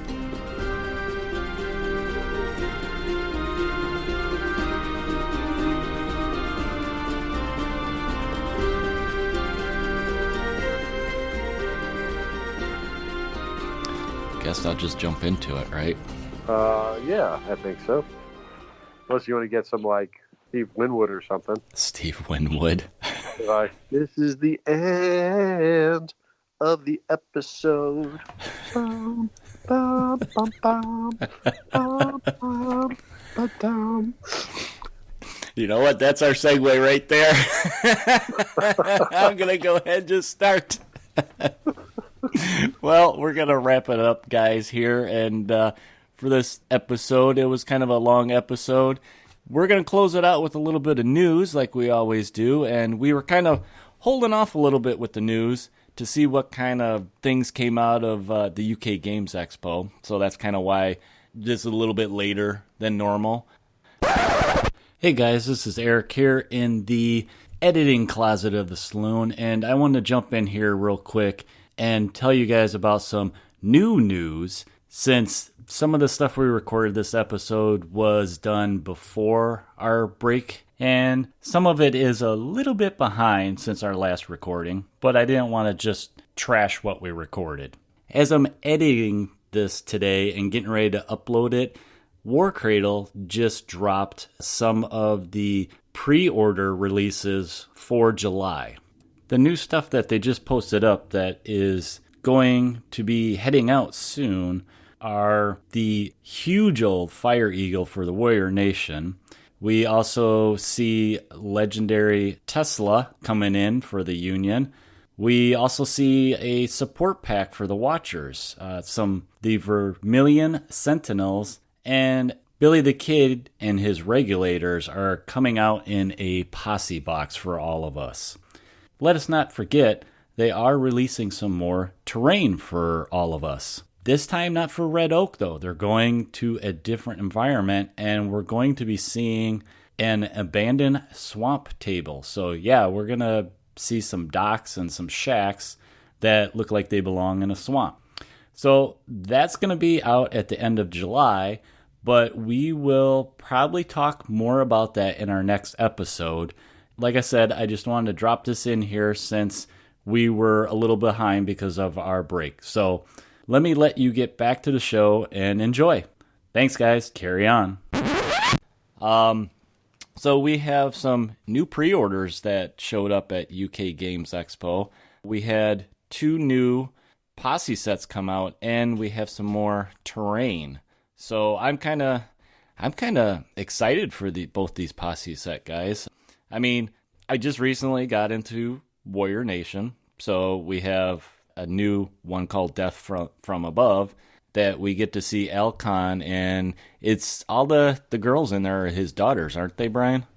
Yeah, so it's they teased the posse box last year, and it was originally going to have 5 models, and it was going to have another boss, but they've decided to make that boss a legendary boss, and Alcon has been promoted from ace to a boss.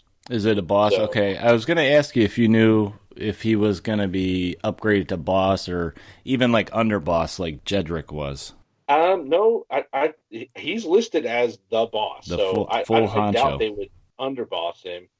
I mean, he may have team player. Oh, maybe. Because then he would be able to still join in, in some Ghost Wolf Reindeer games.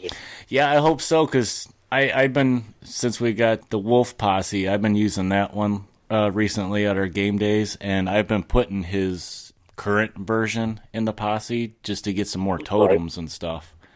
And some flight. He's great for that, so you can, get him across the board fast. So. All right. So, once again, just like most of the Posse boxes they've been putting out, they put a little blurb, a fluff blurb for the Posse. So it details like the personalities of his daughters. So they each have their own like shtick. So I think one's called the. Actually, I completely draw a blank, but they each. We'll just call them 1, 2, and 3 for now. 1, 2, and 3. 1, 2, and 3. One's like an aggressive. I think one's like the seeker. So they're the coolest part is they are amazing sculpts. The wings and the feathers look really good. Yeah. And even Alcon got the upgraded wings. He pretty much looks like the same model except for the fact, like his wings got upgraded. So yeah, this is the set my son has been waiting for anxiously since they previewed it last year. So he still plays with his Warrior Nation, and when I showed him those pictures, he's like, "That's the one. I want that." So. Yeah, I like the daughters. What they really remind me of is like, from DC Comics, Hawkman and Hawkwoman. That's what they remind me of, is Hawkwoman. Right. Yep. So then the other posse that we got that's up for pre-order right now is the Amberclade. And this posse, you know what? Just like the last Warrior Nation posse that came out with Wolves, I think this one may be my diving in point for Watchers. See, this is, just aesthetically, I don't like this one as much. I kind of like the ones that had been out already, and I like the grays. I like the little gray men and the spaceman Martian little theme. I don't like these new ones as much. You like the probe guys, the guys that do the probing? Well, yeah. Well, I like the boss though. I mean, just her fluff, like Brian said, they have the background fluff on their little pre-order page. Just it sounds so cool. It makes me want to get it to play it. I'm trying to pull it up Well- right now. Well, that's why they do it. They're hooking me. They know how to hit that bone where I want to buy everything. Yep. They're just trolling the waters with their baited hooks, waiting for you to bite. Oh, man. I'm looking at the posse right now, and it's just... I mean, the Sentinels look fantastic. I don't know if it's the paint jobs they have on the website or what, because, I mean, it's like the paint job they have on her, she reminds me of Maleficent from Disney.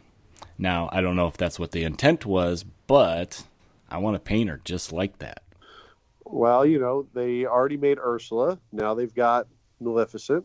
So, maybe we're going to get Captain Hook next or something. Is that so you can, while you're playing the game, you can imitate Captain Hook and yell, "Bring you Peter Pan"? Bring me Peter Pan! And just be like, me? Why do I hear that TikTok croc? I mean, now granted, I don't have anything other to support Watchers, like if I wanted to build on this, other than I got the old basic Watcher posse set, so I guess that's enough. I don't know anything about Watchers really when it comes to building. It may be something down the line, but like I said, it's just the models look so nice. Yeah, she's cool.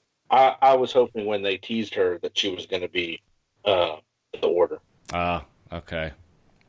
Well, the Order just had, what was it, Portal Vanguard, right? A lot of people should be getting those and painting them up now. Oh, yeah. Portal Vanguard came out with the new clear plastic portal. Yeah, those look nice. I mean, that looks like a nice posse, too. Yeah, you got the two new chain-bladed Corcoroli. But then... Yeah, I can't wait to get those guys. and gal. Then what else did we have come out for pre-order? I mentioned we had another terrain piece coming out. And this got teased a little bit ago. And I'm kind of happy that they're releasing it so quick after they teased it. Right, the Undertaker terrain piece that we saw teased. And one of the coolest part about this new set is it's the first, actually, I guess technically it's the second Wild West Exodus MDF terrain piece with interior. Yeah. So the jail obviously came with the interiors. They put up the little jail cells, but then the rest didn't have interiors, and they're just hollow. And obviously one of the things that, players, and myself included, have been hoping was to have interiors. So I was even in the process of making interiors with foam and, kit bashing my own interiors. Well, one of the other things they teased is they may end up doing interior kits for the other buildings that didn't get their own interiors. So if they do that, that's going to be amazing. Yeah. Go ahead. My question for you there is that really just for an aesthetic? Because you can't really play inside interiors unless you have a gigantic building where you can actually, break it up into, subdivided spaces. But when you move into a building, you occupy that entire floor. Right. It becomes abstract. So right. Obviously, one of the things they've talked about, and then we talked about this during beta quite a bit when we were, trying to see which way would be best for buildings and terrain to work. And, they've always been open to optional rules of doing the buildings in a different way for those who want a more narrative game where you can go into buildings and things don't become abstract, kind of like first edition, and so that's still open. And the thing is everyone loves finished buildings, so I think it's a win-win. Yeah, you don't have to use the interiors, but for those of us who probably go a little too nuts and paint every rivet or paint every buckle, and that's just another way of the hobby kind of pushing the game a little. Now you can do that to your interiors as well. Well, I'm what I'm hoping too is this is kind of like maybe could be a hint of something coming down the line that could be. I think we might have mentioned this before, Brian, when we were talking about buildings. about having maybe like another downloadable, supplemental type of thing, like exactly like what the Badlands are, but just it's additional rules or, different rules that you can use in your games where, hey, here's a download. It includes, interior building rules, and then you can have a bigger building. Say someone builds, I don't know, a 3x3 saloon. They want to have a Right. bar brawl in there. They can do something that's a little more thematic and story driven. And that's something that I'd like to see. That I understand why the building rules are what they are today, but they've never been my favorite thing. I liked the old version of being able to, move in and out freely around the buildings, and that's one thing that I do kind of miss from first edition. Yeah, and I also understand why we don't have them. It's the simplicity of you're playing in a tournament, you're not really as concerned about going in the building and having your little duke out in there. But it would be great, like I said, as like a supplemental, the Badlands or a narrative event type thing. That would be a lot of fun. I guess only time will tell. We'll see. So, Tom, we got one more big news thing that came out, and I know you're super excited about it. Oh my God, yes I am. Now, are we allowed to talk about this item on this podcast? Because it's not. It's already public, man. It's Yeah. exactly on it. Well, you know what? Screw it. They're in the Wild It's West. public, man.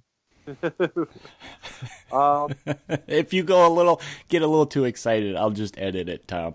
All right. So, You squeal like a little girl. the most exciting news to me that came out of the UK Games Expo is the announcement of a Bill and Ted's game. I as soon as I saw the sculpts, were those sculpts or were those renders? Were those just 3D renders? In the show? I think they look like 3D renders. Well, if that's what the sculpts are going to end up looking like, awesome.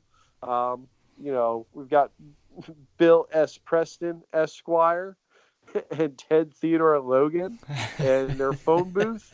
And oh my God, I just want those so badly. I want them to drop into a game of Exodus because, they go back and get Billy the Kid when they're having their excellent adventure. I'm just excited for that game. There's not a whole lot of details out on it yet. We know that it's going to take place in between the end of Bogus Journey and the new movie that's going to be coming out next year. So we know kind of the time frame that it's set in.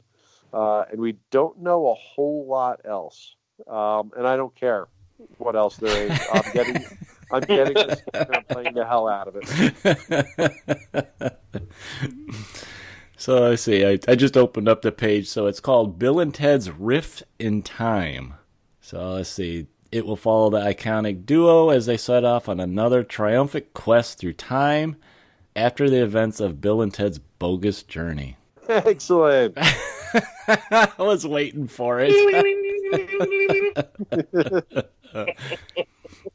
Yeah, we were talking a little bit before we started recording, and I mentioned that, if anything, for me, I'd love to use these as civilians in Wild West Exodus. I want to build scenarios around them. Yeah. Tom and I had extensive, chatting about the possibility of some custom scenarios involving a phone booth and searching, and like if something happens, you end up going on the adventure. Yep. So now I just have to sit here and hope that we get. I'm curious what other models might be part of that game. Let me see. What do they mention here for characters? So we got new and old ones. So, of course, Bill, Yep. Ted, Elizabeth, Joanna. Those were their two ladies. They mentioned Rufus. Yep. And that looks like about it. Oh man, so no Socrates? Well, they do mention the Wild West, Napoleonic France, ancient Greece, and many more. Very nice. So, yeah, it could be. I'm guessing we could see a lot of those favorite characters like Napoleon from the movies. I mean, just think of the fact that we get to have George Carlin. Yeah. I mean, I'm so stoked about this. I don't even really, the game will be fun. They can make a terrible game and it would still be fun. So, and I don't expect them to make a terrible game, but even if they did, I would still have fun with it. So, yeah, I'm pretty stoked. I'm a huge fanboy of Bill and Ted's. So, yeah, that's it. Yeah, hopefully we'll get some news, little blurbs in the next year of when we could expect to see this. Realistically, I can't see it coming out before the end of the year. But then again, who knows? I mean, they tend to surprise us with releases sometimes. So I think somebody just needs to start working on some scenarios. I'm looking at you, BP. Some thematic nights, Yeah. But so that was all the news releases, pre-orders coming out, and pre-orders coming out from the UK Games Expo. And at this time of recording, those pre-orders should be starting to ship pretty soon. And other new things that I saw when I'm kind of surfing around their website and stuff. A lot of times when I make events for demo days and stuff like that, I love that they do this. They have some of their artwork as wallpapers, and you can download it and use it, for whatever you want. And I noticed that they put up a bunch of new wallpapers with some of the more recent posses that have come out or characters that have come out. And if you guys want to check those out and download them and use them for stuff, they got some really neat new ones there. They got some just general, almost like a pattern. I think they had like a red or a blue type thing, just if you want to put something on your computer screen. Like I said, I use a lot of them for when I make Facebook events. Yeah. And then we mentioned, I think, Brian, you mentioned it briefly when we had our sit-down roundtable chat with Mike and Jan, and we were talking about Warhost. So they just opened up the Warhost program further than just in America. That's right. So they opened it up in Europe and the UK. And so, yeah, we've been seeing all the new Warhosts, popping up. So congratulations to the new ones. Yeah, I've been seeing a lot of activity too. Being in the Warhost program, we get to see we have our own little, there's a separate like Facebook group, and there's like a great place for people to share ideas and help promote the game. We're starting to see more and more new players that are jumping in to show other players in their area the game, and it's really become a community of helping each other out, which is great. That's great to see. Just this last week, we've actually seen some of the newer guys share some stuff that we haven't seen, and because they have their own unique skills that they're bringing straight up and sharing them. So one was just a simple sign-up sheet. Yeah. But because he's a graphically inclined guy, he put it in Photoshop or whatever, and it uses the same, aesthetic as a lot of the stuff we get from Warcradle, and it looks really cool. And he even put in, I guess, a little bit of commentary as if it was Jesse James was helping with it. So it's kind of funny. Yeah, so us old dogs can actually learn some new tricks, right? Well, I would refer to ourselves as dogs. Okay. I wouldn't assume we can learn any tricks either. Coots is okay. Coots. Who are you calling a coot? Q. So I mentioned that some of the last month's stuff should be shipping and people are getting them and stuff. Just to kind of go over what those were real quick. So me and Brian mentioned the Portal Vanguard. We had my number one character in the game, Creation 7. The reissue of him came out. I think they tweaked him a little bit. We have the Phonic Blaster menials came out. And the nice thing about these guys is they're actually coming with a separate sprue that's of the sonic weapons that you can put on the gun dogs. So, if you have gun dogs that don't have their guns on them now, or if you magnetize them, which, God, I wish I did this, you can get these guys and then you'll have another weapon option for them. We see Magenta Alpha. They tweaked her a little bit, re-released her. And then also the Gray Elite Myriads unit came out. Let's see. I think that about covers everything we wanted to go over for the news for this episode. And we can get it out. Did you guys have anything else you guys wanted to mention before we close it out today? No. No? Hey, have fun. Get some games in, guys. Get some games in. You get any games in yet, Tom? I don't get to play games anymore. My family life will not allow me. I'm thinking maybe the end of July. Maybe. Well, you know what? By then, that Death from Above will be out. So you'll have to get that and the Wolf Posse for your son. Well, you know what? I was actually talking with him in the car today about it. And I was like, Graga, I never get to play Graga. And he's like, I'll play with you, Dad. There you go. I was like, yeah, when? He's like, we'll figure it out. There you go. There you go. You got your playing partner back. All right, guys. Well, I think that's going to wrap it up for us for this episode. Thanks for listening. So you guys want to get a hold of us, follow us on Facebook. You can please send us an email. We're always looking for some questions and suggestions for the show if you guys got ideas. And you can email us at blackhoofsaloon@gmail.com. You can also follow us on Twitter and Instagram. And we have Discord too, don't we, Tom? I know you're on there a little bit. I go on there when I remember to. Okay. So, don't count on Discord. I think I show up on there fortnightly. Okay. And I get on Twitter once in a while, but I kind of prefer Instagram because we can post more pictures, which right. I like pictures.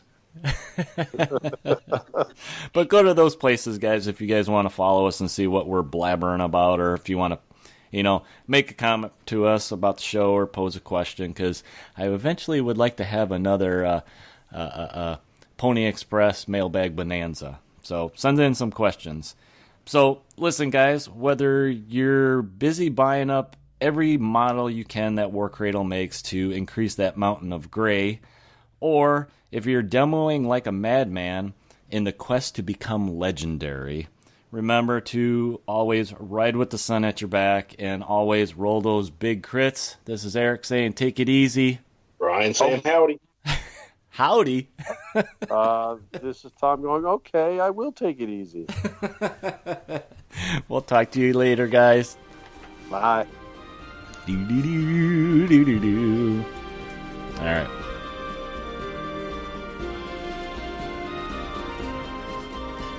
Thanks for stopping by the Blackhoof Saloon, y'all. We hope you enjoyed your visit. Feel free to get a hold of us with comments or questions via the interwebs and shoot us a telegraph at blackhoofsaloon@gmail.com.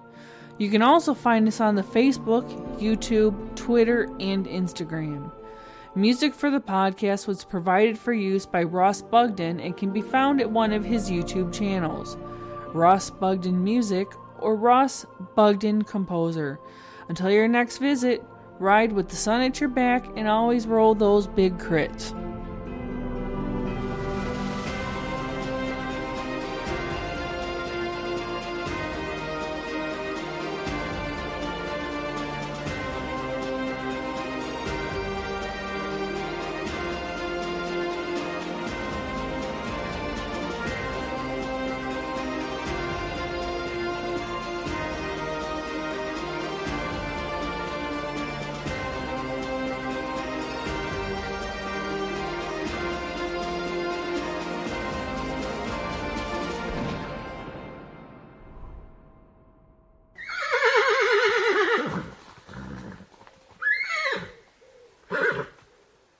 Without actually being a blast weapon, it just knocks you back because it hits hard. Is Tom on mute? I don't know. Tom, are you on mute? Yes, Yeah, I he am. was. I kept trying to talk in there too. Damn it! So wait, he got good hammer hands. Yeah, those things were scary. You're all just cowards. They were fine. Hammer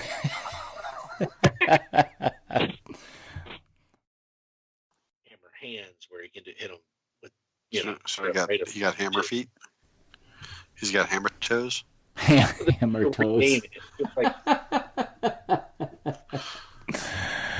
Oh my god. Yeah, Tom, we're not gonna let you name any.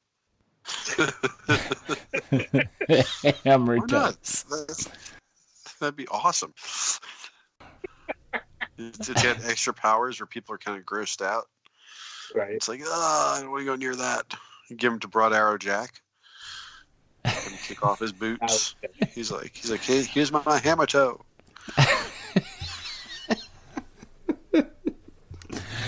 I got something else that's popping into my head. I'm thinking of Mr. Deeds where he's like, here comes the Blackfoot.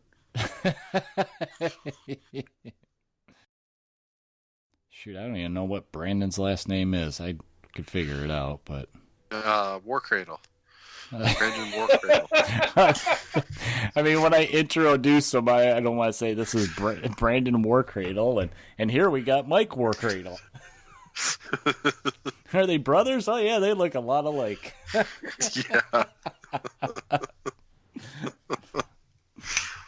We're the brothers. I can see the resemblance. Well, just a reminder that Mike turns into a pumpkin at 9 o'clock. Yeah. Well, when my eyes get super puffy, you'll know. So Eric, if you're recording and you get some Mike snores, Awesome. on record. Well, we shouldn't, because I'm actually occupying the other half of my brain with Xbox. Oh, So there you that'll go. keep So me you're still awake. up. Offered wait. to read it too. Oh, hey. Someone's back. I thought you... I thought you went to Hey, bed, you Mike. guys are still here? Yeah, I thought you were going to bed. I'm past that threshold now. Are we done? Yeah, we're done. Yeah. We're I was done, just telling man. these guys, I'm reading something Stuart sent me. Ooh. It's Is too Mike early coming to back again? I think so. get it.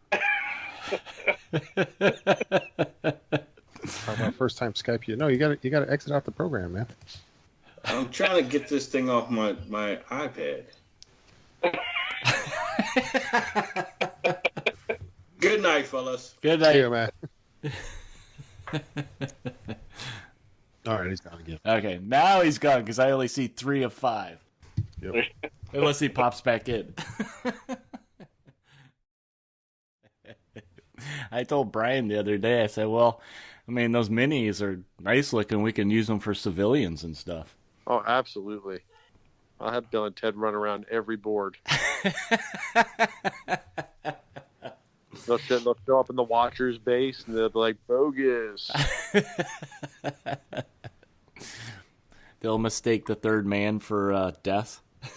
Yep. Give him Melvin. God, that movie is so bad.